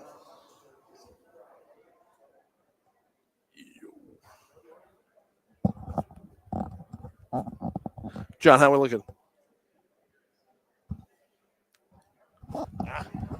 I'm sorry, what you said? Good? Hadn't seen you in a minute, man. Hey, Brian. Too much. I'm supposed to be back on like any second now. So Yeah, you ready? Yep. Let's roll. 7:55 Talk 107.3 FM WBRP mornings with Brian Haldane rolling right along. We got ABC News coming up in just a minute. We've got hour 3 coming your way on the back end of news, traffic, and weather. And I'm looking forward to this because we've got a full slate for you next hour as well. Insurance commissioner from Alabama, insurance commissioner from Florida at 8:15 and 8:35 respectively. Mark Fowler is the insurance commissioner from Alabama. Going to be a great conversation because Alabama is who we have replicated for the fortified roof program, and we're catching them quickly with the number of roofs installed. That's a good thing. Talk with Mike Jaworski. He's Florida's insurance commissioner about their focus on insurance reform over the past few years. They're seeing the net results on everything from cars to homes. They're seeing after 2-3 years worth of intentional effort, intentionality has got to be at the forefront here. With that effort, they're starting to see the net results. I was asking our insurance commissioner, Tim Temple, during that last segment, give me the sample size. When will we know how many examples we have given to insurance companies for them to know that we have made the moves in the right direction and we will continue to do so? And he said, as of right now, that's a tough question to answer. And that's cool. It is a tough question to answer. There's no set number right now. But when you could look over at Florida and say 2 years, okay, I'll buy in on that. You give me 2 years, you start the clock. Just that's all I want to know. When do I start the clock? That's it. And there's so many other factors that play in throughout. Nature plays its role as well. For example, where are we at this hurricane season? And I know when we talk about homeowners insurance, we have no control over being hit by a hurricane. But we do like to see it when, storm seasons roll through and we don't get hit. It's been I want to say it's been a slow season thus far. First 2 months were not super duper active, but we're seeing the activity pick up right now. And with that, it's just when you live in a place that puts you near storms, near potential disaster, you do what you can to mitigate on the home front, and then you kind of wait and see on the other side. Quick update, by the way, talk about the storms in the tropics acting up or starting to come to life a little bit. I was telling you about a disturbance off the coast of Africa. That has now moved up from a 50% chance of becoming a named storm over the next 7 days to a 60% chance of becoming a named storm over the next 7 days. So that is one we are definitely keeping an eye on. Not enough time to get into any other news right now, so we got news, traffic, and weather coming your way. Since we don't have enough time to dive into another topic right here, I do need to remind you about the folks over at Industry Makes. Coming up 1 week from Friday, I'll be out on the road.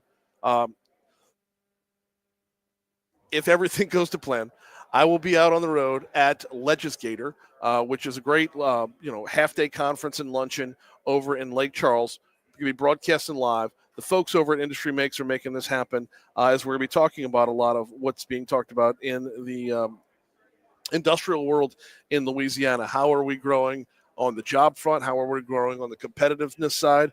Industry Makes is putting us in the forefront of this conversation, and I could not be more appreciative of them. If you check them out at industrymakes.org, industrymakes.org, you can learn a lot more about their mission and what they're doing. Of course, tune in Friday morning, not this Friday. This Friday, we got Rocco. So tune in for that. And then next Friday, we'll be out there at Legislator. So we will hopefully hear from you then as well. All right. We got a break. News, traffic, weather coming your way. All right, you clear. What you doing over here? Doing all right. What you doing up this way? I don't know. I thought more people would be here. To like watch. Oh, from Guarantee? Yeah. Just gotta do our thing. It's, I'm already here. yeah. It's coffee out and everything. I'm about to grab myself some orange juice. I go get 60 some if you want. If you don't mind. Yeah, I go.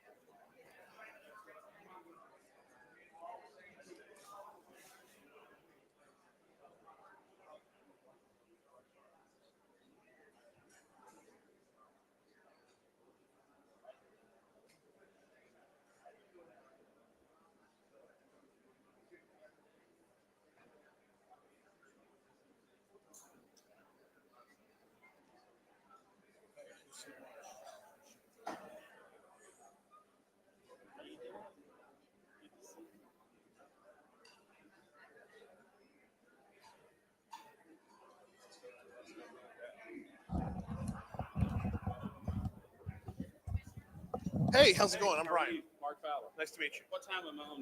8:15. So I got one more segment to knock out. Let me get a cup of coffee. Get after it. Yep.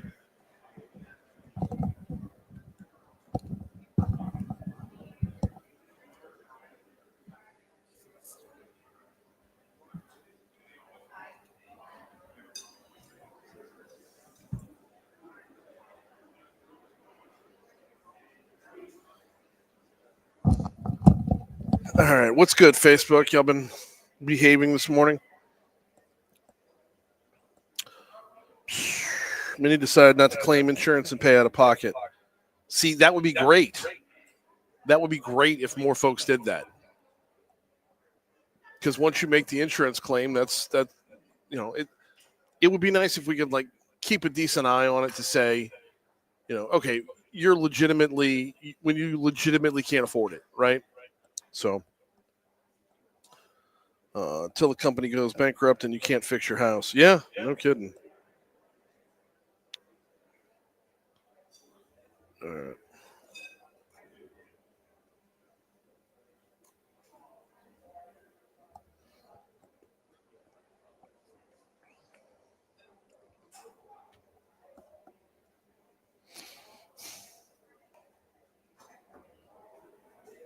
Yay.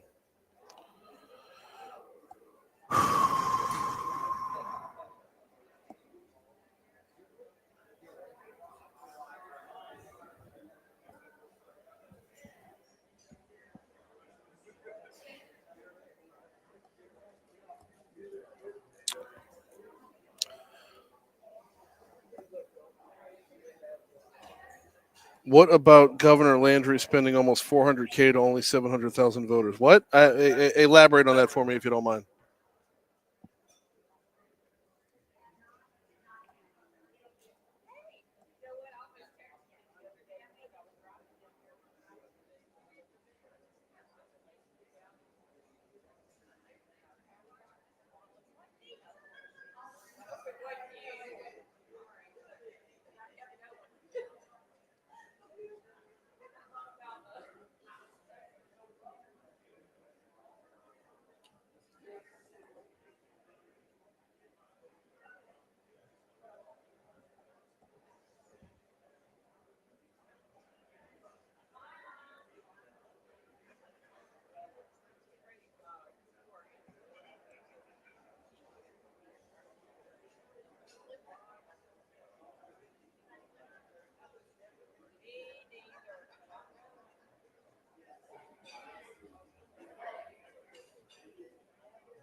Ba-do-do-do-do-do.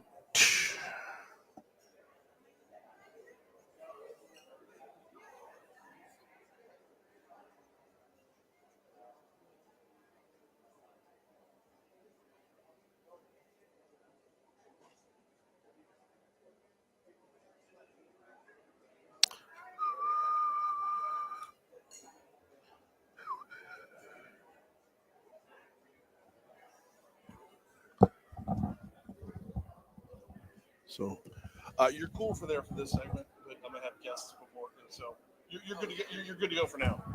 So do what? They paid me to come out. That's the long and the short of it is.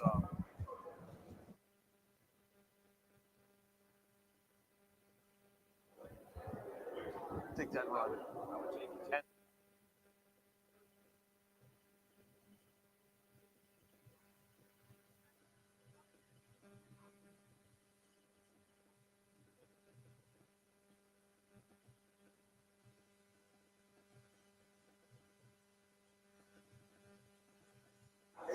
JP, where we at? All right, we're coming in. You ready? Yep. Let's go.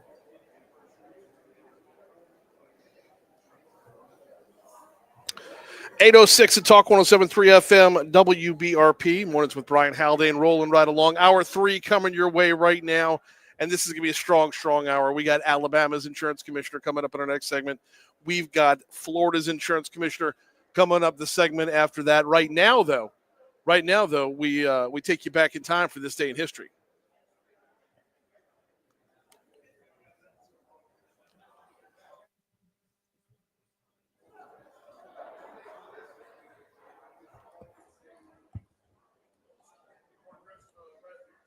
All right.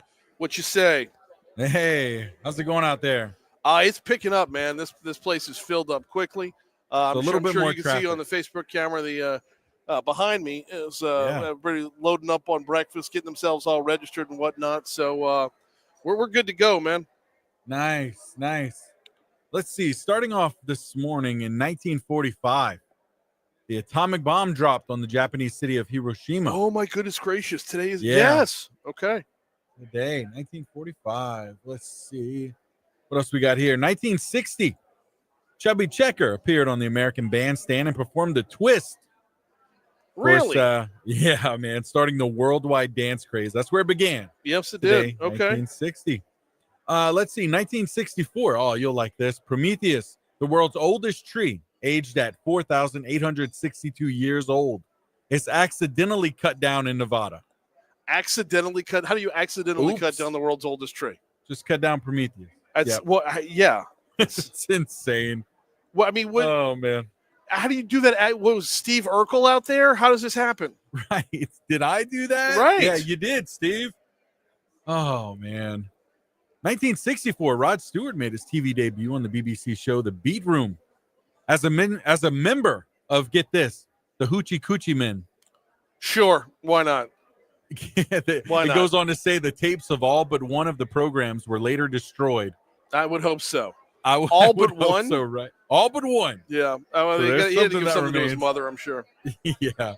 1965, U.S. President Lyndon B. Johnson signs the Voting Rights Act, prohibiting voting discrimination against minorities. That happened as well today. Okay, good stuff. Hey, 1973. Get this. Stevie Wonder was seriously injured when the car that he was riding in crashed into a truck on I-85, leaving him in a coma for 4 days. And this is the kicker. The accident also left him without any sense of smell. Really? So Stevie Wonder, I don't know. Blind and can't smell. So lost both senses. Wow. That's crazy. Yeah, that is. It is indeed. Let's see. So much stuff here. What about the World Wide Web today in 1991?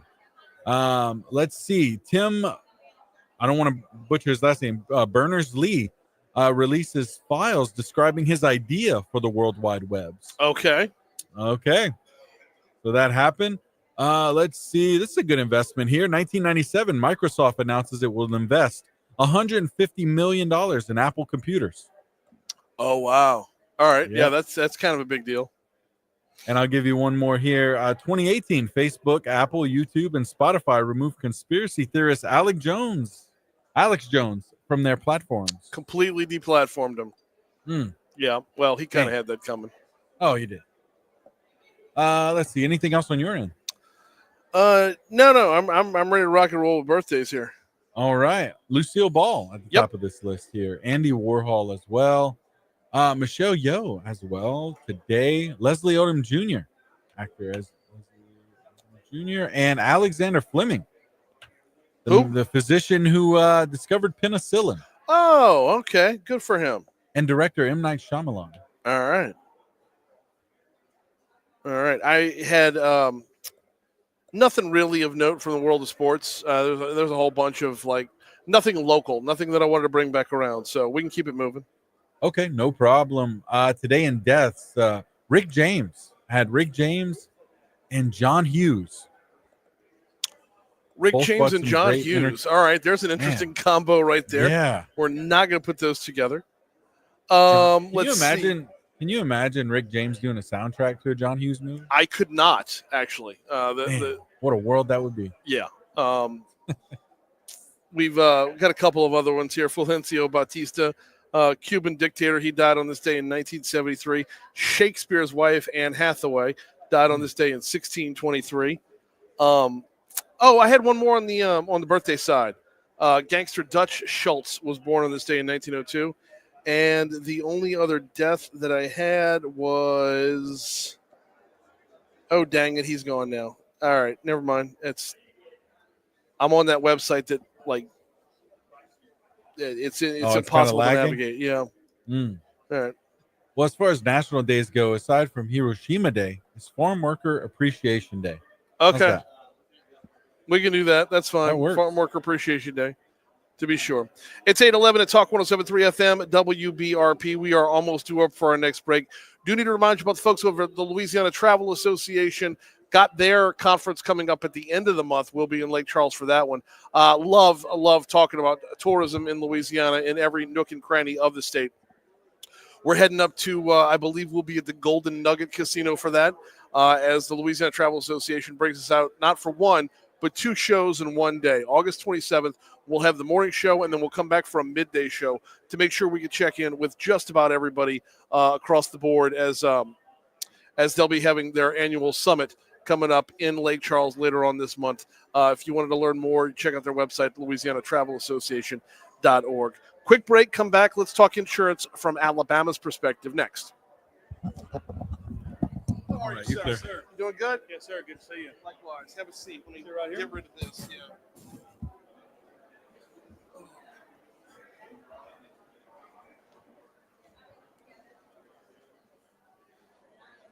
So we're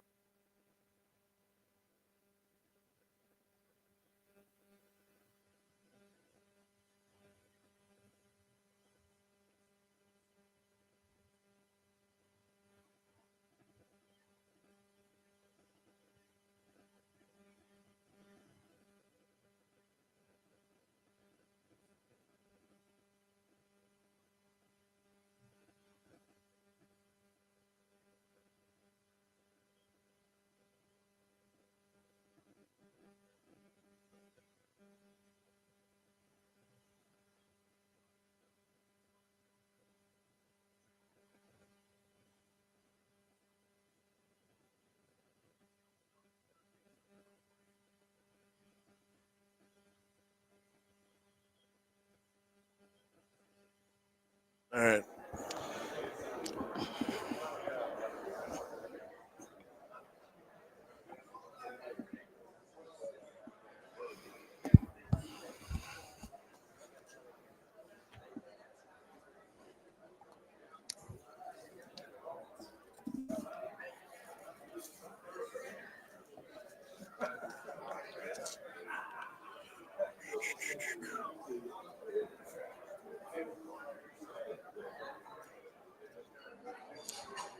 Oh, I can't get enough coffee today. Same.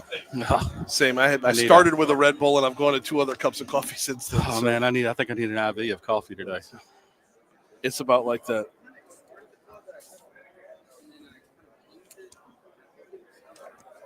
We're pretty much going to talk, primarily about the fortified roofs. Sure. We'll kind of walk through how y'all got started, got off and running, and then kind of bring it back around to what we're doing to hopefully, try and catch up Yeah, along sure. the way. Sure. Glad to talk about that. Yeah. We talk about it all the time, and I'm glad to do it.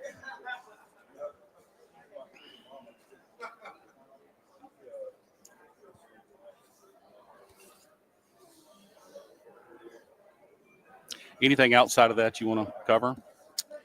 Was there anything on your mind? Because I'm more than happy to go wherever. Well, I think that's the hot topic right now. So Yeah. glad to talk about it. Yeah. Probably take a whole segment just for that. It's a 14-minute segment. Okay. So, it'll go quick. Yeah, it does. How we looking, John? About to hit the bumper. Cool.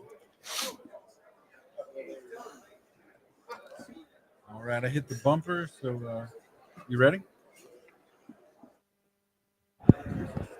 Yep. We are right at 8:15, rolling over to 8:16 at Talk 107.3 FM WBRP. Mornings with Brian Haldane, rolling right along. And we are on location this morning. We're out at the Crown Plaza for the Louisiana Department of Insurance's annual conference. And for the next two segments, we're stepping outside of the state. I know football season's right around the corner, so we'll keep it in the SEC to be sure. We got Alabama's insurance commissioner with us. That would be Mr. Mark Fowler. How are you this morning? I'm doing great. Thank you, Brian. Glad to have you on. Glad to be having this conversation because we are starting down a path that y'all have already, a trail that y'all have blazed. Right. And first of all, we appreciate you knocking out a lot of the brush and showing us where to go here. But I want to have our conversation to kind of learn how to catch up a little bit. Yeah. Talking about fortified roofs and the fortified roof program, y'all clobbered this and really set the tone for insurance companies to say this is a legitimate thing. It's worthwhile, and when you fortify your home, when you fortify your roof, you're making your home that much stronger, and it can pay off. So, walk us through how this idea came to fruition in Alabama, how it gained public support. Sure. And how you've kind of catapulted the state from there. Sure. Well, Brian, thanks for having me on. I really appreciate it. We're glad to be here in Baton Rouge at the LDI conference. This was an amazing event. So it's a pleasure to be here. And so let me start off by saying go Tigers. Can I say that? You're more than welcome to say But I'm an Tigers. Auburn Tiger, so I can say War Eagle too, right? Okay, yeah, we'll let it slide. I know how to say GEAU. There you go. Tigers. All There right, we go. we'll keep that. And we have a common enemy that won across the state from me. Look, the enemy of my enemy is my friend. That's right. Absolutely. Listen, we have been bought in on fortified in Alabama for a couple of decades, really, and it's been a journey for us that started with the 1-2 punch of Hurricanes Ivan and Katrina. Mm-hmm. You know, Katrina hit Alabama too. It hit you guys square in the teeth, and Mississippi square in the teeth, but we got a good deal of it too. But what did hit us square in the teeth is the one right before it, and that was Hurricane Ivan. Mm-hmm. And our markets were doing crazy things like your markets have done here too after the storms. And we just finally had to say, okay, we can keep putting those same old roofs back on houses, and the same old thing is going to happen every time the storm comes. And so 2 governors ago, Bob Riley asked my predecessor, Jim Ridling, then just a retired insurance executive living in Montgomery. He had been the head of U.S. operations for Fireman's Fund and a big corporation. And he bought a sort of a retirement and he bought Southern Guarantee, which was a subsidiary of American Express at the time. Okay. And moved to Montgomery and then sold it and retired. And the governor asked him to go down to the coast with the market just going crazy. Legislators down there trying to legislate rates, and it was chaos. And he went down there and tried to calm the waters among the political folks and among the stakeholders, among the consumers. And he just looked at him and says, look, folks, you're not going to do anything about insurance and insurance rates until you change the economics of what happens after the storm hits. Okay, which means have less damage. Yeah. So how do you have less damage? And how do you reap the benefits of all the things that come from having less damage? You know, less insurance claims, less cost from the damage cleanup. Less damage means less for the local communities to have to clean up. Right. Employees can go to work, you know, they're not displaced. And so employers benefit from that too. So a prepared employee is a present employee. And that's what we have sort of said with that. And so we figured we just simply had to do something. And it took a massive effort of all the stakeholders, all the politicians, and all the business communities to come together and state. We had a major study done about how we should go. And and one of the things that came out of that study was that we needed really a couple of things that were primary. We needed a program to stimulate the private sector to harden the homes, to fortify the roofs. We didn't really know what we called it at the time. Right. And then we needed a major academic research center somewhere in the state of Alabama to sort of support this whole idea. So we created one at the university we were just talking about, the University of Alabama. Oh, at Alabama. Okay. And in the business school there, they had a great risk management insurance program there, and they still do. So we created one there. And then we convinced the legislature to let us start a program to make grants to residents to fortify their homes. That became known as Strengthen Alabama Homes. Okay. And that's the program that has been copied here in Louisiana by the previous commissioner, Jim Donlan, and the current commissioner, Tim Temple. Yes. And thank you for their support. Both of those guys have been amazing. Commissioner Temple has taken the ball and run and charged with it, and we appreciate that like you can't believe. He's done an amazing job here in Louisiana with that. And so we just knew we had to do something different. Okay. And so we started this program. We decided, okay, we'll make grants. How much we're going to do? We said $10,000 looks like it'd be good because you could typically fortify a home 10 years ago for under $10,000. We'll put a little fortified roof on it. We attached ourselves to the Insurance Institute of Business and Home Safety, IBHS, which were sort of the gold standard of fortification. They had a fortified roof program that had been built up through great research. They have an amazing research center in South Carolina and one of the largest wind tunnels in the world. They can create a hurricane inside a building. Really? And you can go watch their videos, and you'll see a fortified home and an unfortified home standing next to each other, and they will blow that unfortified home out the back of the building. I mean, it's built to code. They'll blow it out the back of the building, and the fortified home will still be standing. So we attached to that and started making grants in 2016. And since that time, we've fortified through the grant program a little over 8,000 homes. And we have somewhere in the middle 8,000, 8,000 homes. And we put almost $80 million into that program. And it has become an amazing facilitator for the private sector because we are approaching 60,000 homes fortified in our state. And so you can tell the private sector's taken over most of those. Talk about that for a little bit because I'm one that I have a fortified roof on my home. Yeah. I opted for that. I didn't take advantage of any. I mean, I'm not south of I-10 or anything, so geographically I wasn't up for the program. But the transition from a government program to the consumer saying this is the right call, that's a big step. That was a huge step, and it took a major effort. And we got that done in a couple of ways, and one of those was convincing some of the local communities in our coastal counties to adopt the IBHS standards as their building code. So in Baldwin and Mobile counties, and much of Baldwin County and some of Mobile County, our two coastal counties, the building code is the fortified standard. Okay. And so new builds will be IBHS Gold, and retrofits would be typically IBHS Roof or IBHS Silver. And it just depends on what, start with the roof and you start working your way down, and until eventually gold, it goes all the way down. Everything's strapped down all the way to the foundation. And I think silver has most to do with the openings and the gables and openings. Fortified roof just has to do with how the roof is built. And it's just a different way of sealing up the deck and using this different kind of shingle and a different kind of nail in a different way to get that fortified roof on there. So what we had, though, is some successes with storms, but we never really they never really been tested with a hurricane. Okay. And then along came Hurricane Sally in 2020, a strong Category 2 hurricane going up, hitting the Gulf Shores, Alabama, head on.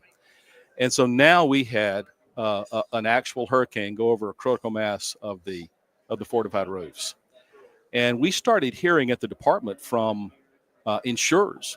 Some of our major PNC insurers down there in the coastal counties telling us that the fortified roofs look like they came through as advertised and really did well. And I said, well, show us that data. Right. By this time, I'm commissioner. I'd been at the department as deputy commissioner and chief of staff. So I've had this amazing privilege to watch this program go from idea to national model. And it's been amazing to watch. But I told him, I said, we want, show us that data and let's look at it. We looked at the data. And we couldn't believe what we were seeing. I mean, it was really amazing how well the fortified roofs held up. So I said, give us that data. We want to talk about that. And they said, no, we can't give it to you. It's proprietary. I wanted to shout it from the rooftops. Why wouldn't Brian. everybody want to? Right. And I want to shout it from the rooftops, fortified rooftops preferably. So well played. And so what we decided to do is to work with those same insurers. We did to work out a data call. And so we did a data call for claims data south of I-10 from Hurricane Sally. And we had the research center that we were just talking about. It's called the Center for Risk and Insurance Research at the University of Alabama to analyze the data. We collected at the department and gave it to the center.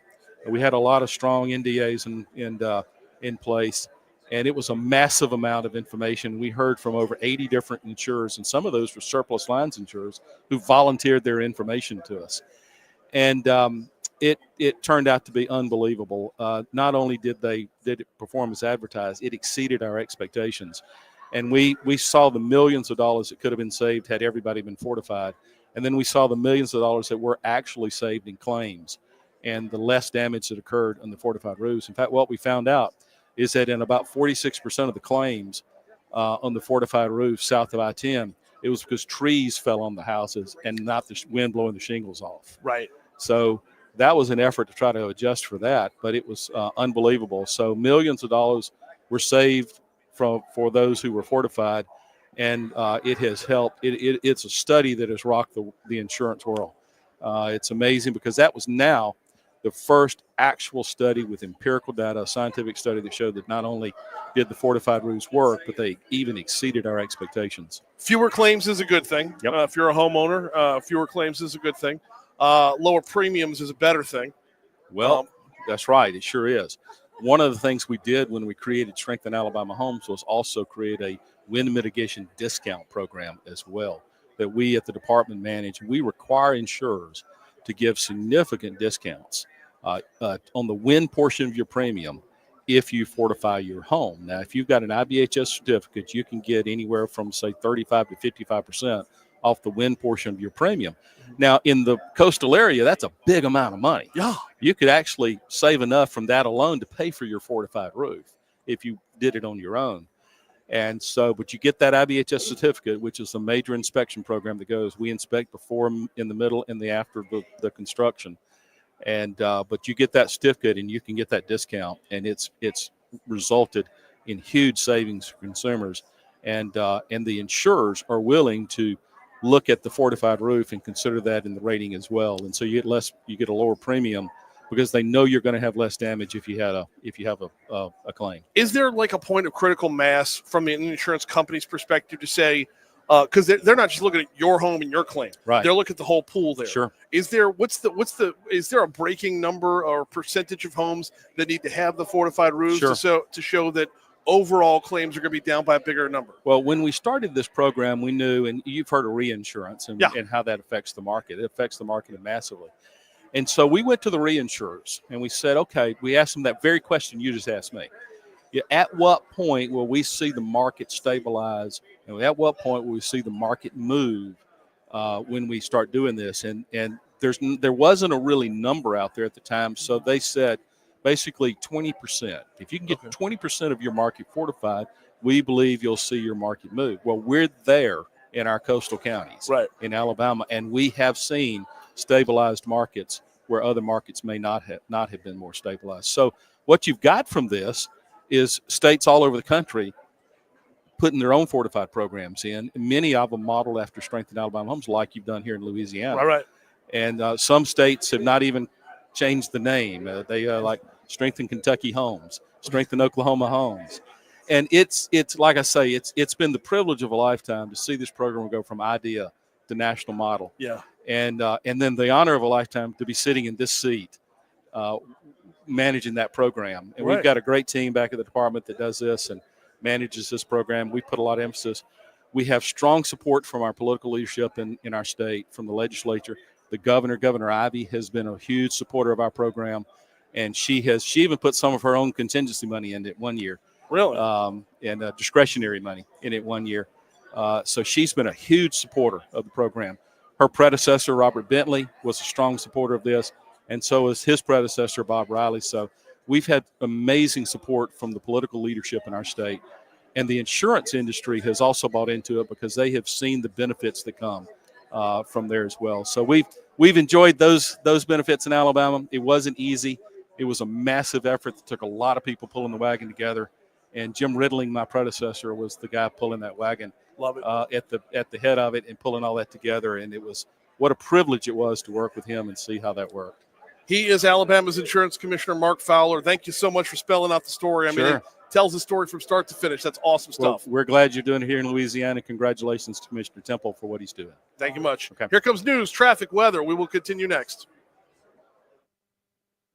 All right, you're clear.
couldn't have been worse in the timing. How we looking, JP?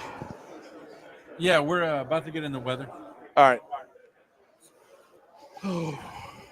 So yeah, I started in radio in 04. I was working part-time at a news talk station. My job, well, it was for cluster stations. Sure. My job was working overnights. Everything was automated.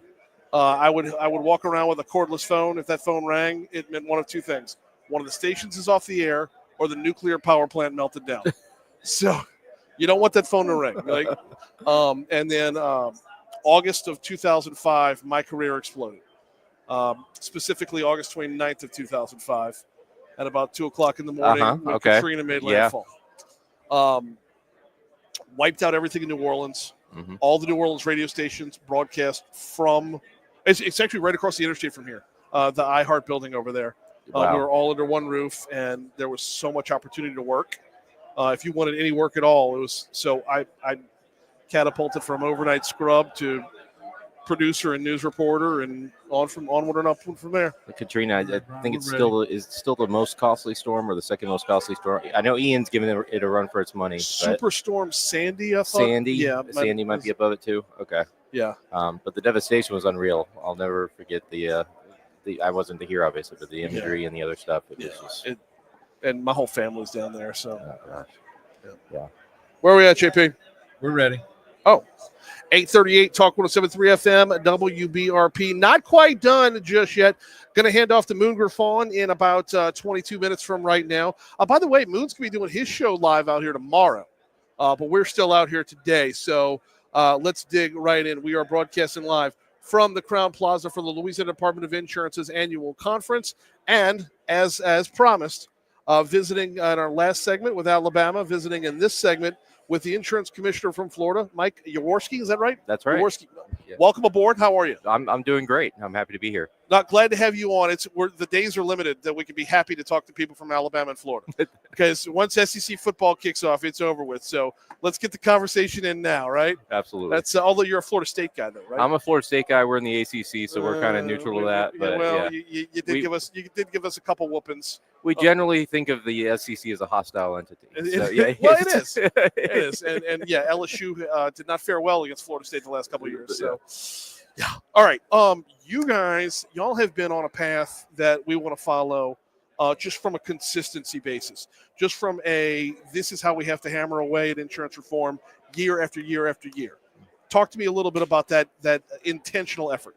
I think that's right. And I think, the reality is with insurance is it touches and affects absolutely everything. And so you have a lot of stakeholders involved in any kind of reform.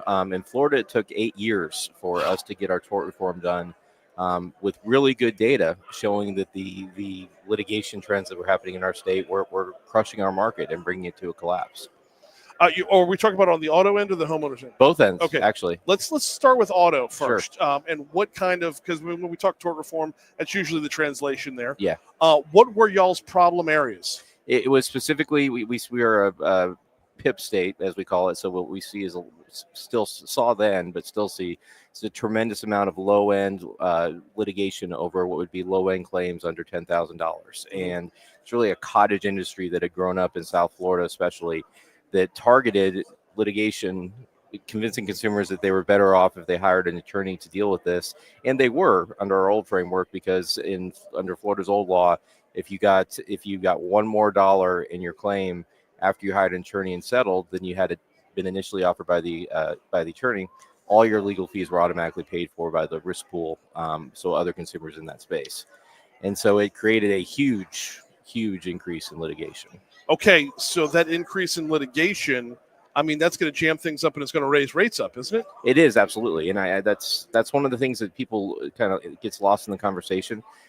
Litigation fees, even in a state like Louisiana, where it's not automatically paid by the insurer, they're still paying defense fees. And all that is actually baked right back into the rate in an upcoming year. Well, and that's what we're facing here. That's what we see. I mean, we have we're on par for the number of accidents, but when it comes to the number of claims, and specifically the medical claims, it just shoots through the roof right there.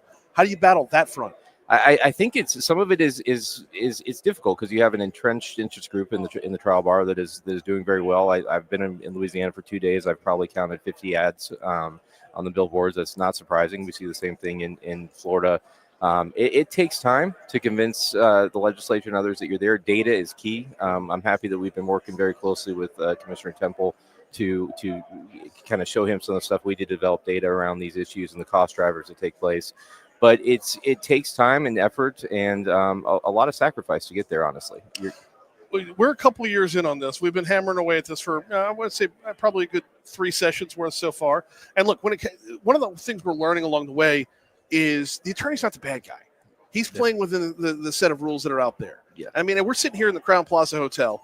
2 doors that way, the law offices of Gordon McKernan. Right on the other side of the interstate are the law offices of Gordon McKernan. Like, he's everywhere, and he's so omnipresent, but he's not the bad guy here. It's the set of rules that we need to work on. That's right. That's exactly right. Lawyers are doing what they're doing. Their job is to represent their client, to get clients and represent them. Yeah. And so the bottom line is you've got to make sure, as you said, that the rules, though, are fair to everybody that's in the system. Insurance is a framework where you have to have it. Mm-hmm. You can't operate in many cases legally without it. So it's really the state's responsibility to step in and have responsible rules around where it's permitted, how the fees are structured, what can be done and what cannot be done, so that really everybody doesn't suffer by subsidizing this industry of litigation. You can't eat an elephant in one bite. You got to eat them one bite at a time. But you don't see differences in rates. You don't see differences in premiums based off of any one bite. Talk to me a little bit about putting the whole piece of the puzzle, all the pieces of the puzzle together. That's so correct, Ryan. When we look at the past several years in Florida, 2018 we did some legislation to pull things back. 2019 we did some to pull things back. It wasn't until 2022 really, as Florida's market was nearing collapse, 14 companies have gone insolvent due to this crisis, that we kind of got that final piece together, which was repealing what we had in our state, the one-way attorney fee statute. That's what really brought it all together. It also repealed and reformed bad faith on the auto side, which was specifically a challenging area. And so it took years to put those pieces together. Now, 2025, it takes time for those impacts to be reflected in rate. It takes time for consumers to notice that. We're really starting to see the results. Last week, I announced 11% decrease for 78% of our auto market, based almost entirely on tort. 11% decrease for 78% of the market. 6 to 11%, depending on which company you're with. Okay.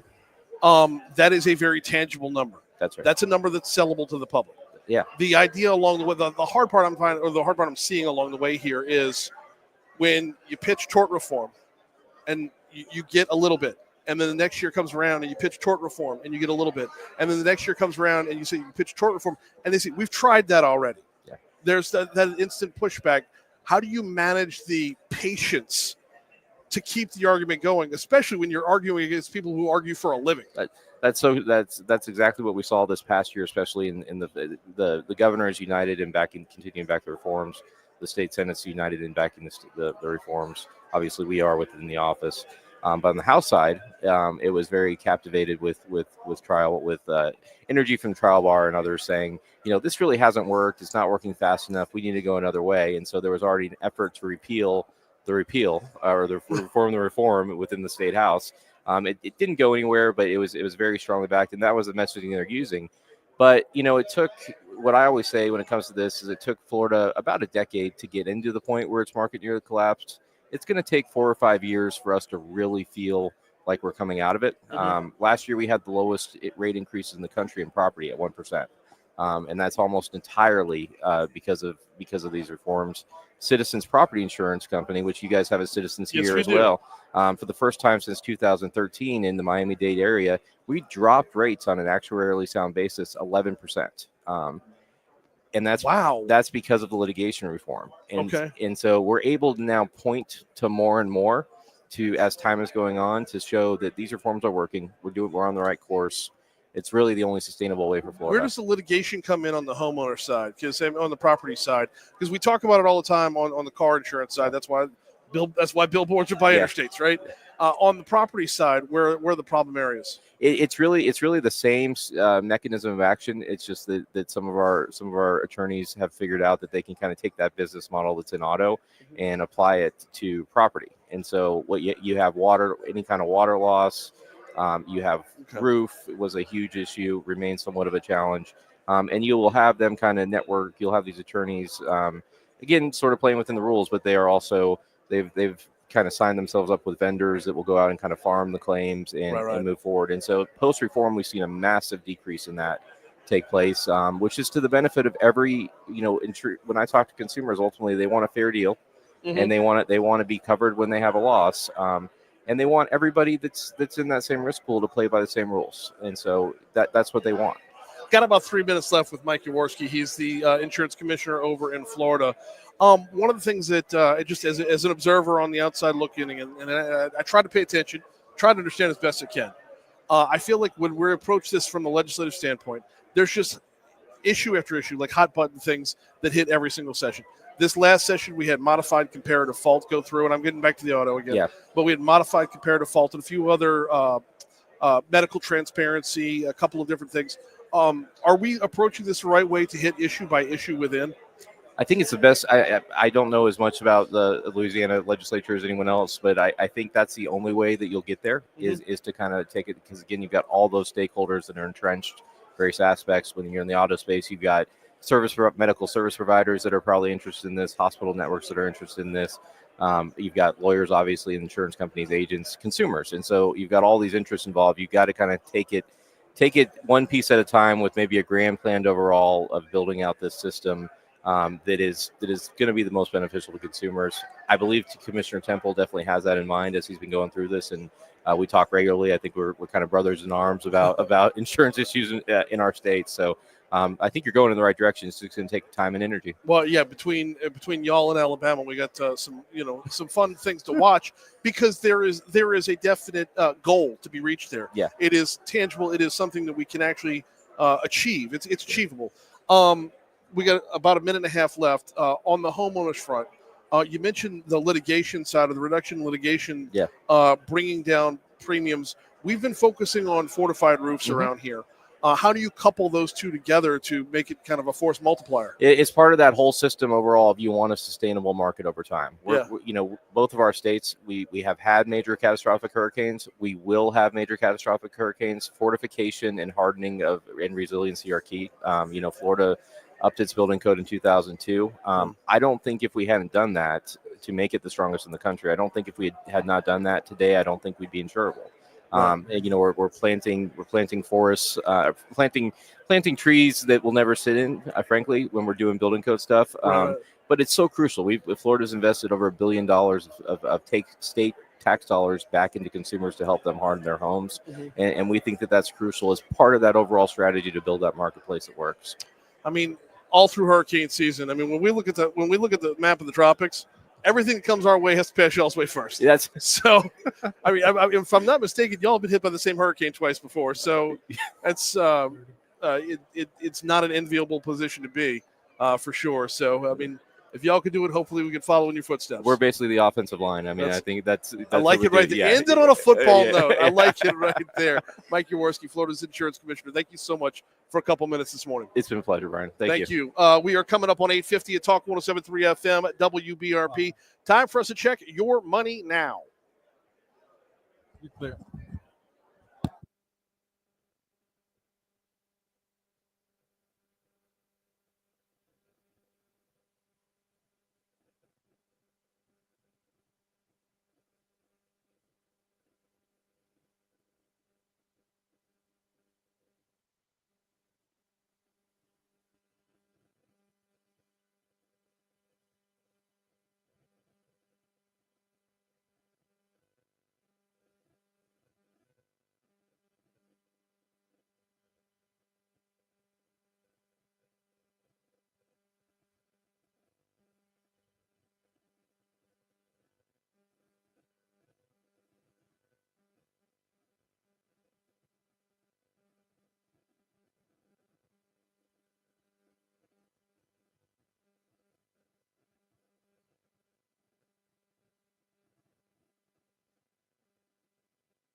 How we looking, John?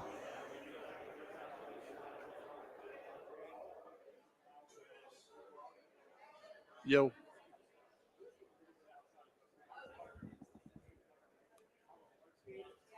John, how we looking? Hey, sorry about that. Yeah, we got a few seconds. We can come back. Wait, I can barely hear you. Hey, can you hear me now? Barely. Oh, weird. I don't know. But yeah, the music, the bumper music's on, and we could come in. All right.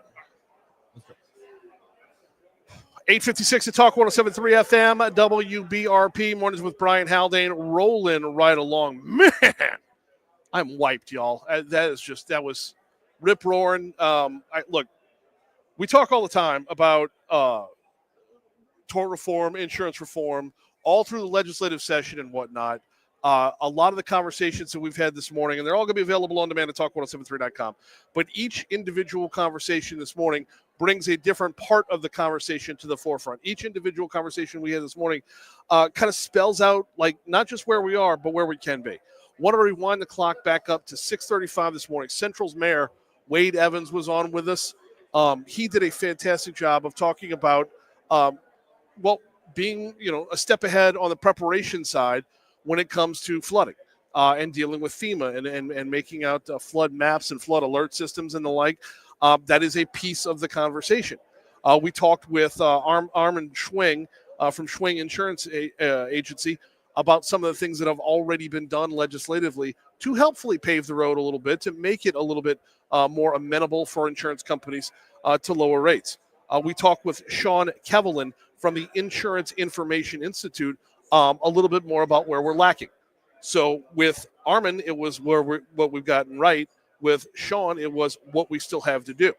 Then, of course, we had Insurance Commissioner Temple on with us, and we have him on. I try to have him on every single month. And, of course, during the legislative session, ramp that up a whole lot more. And then, of course, this hour, Alabama's Insurance Commissioner Mark Fowler talking about their Strengthen Alabama Homes program, which is basically the same as our Fortified Roof program. It's seeing that they can get to not a finish line, but a marker along the way where homeowners pay less for their insurance. And then Florida's Insurance Commissioner Mike Jaworski, who was just awesome in the last segment, talking about reducing litigation overall. It just, all of these are individual pieces.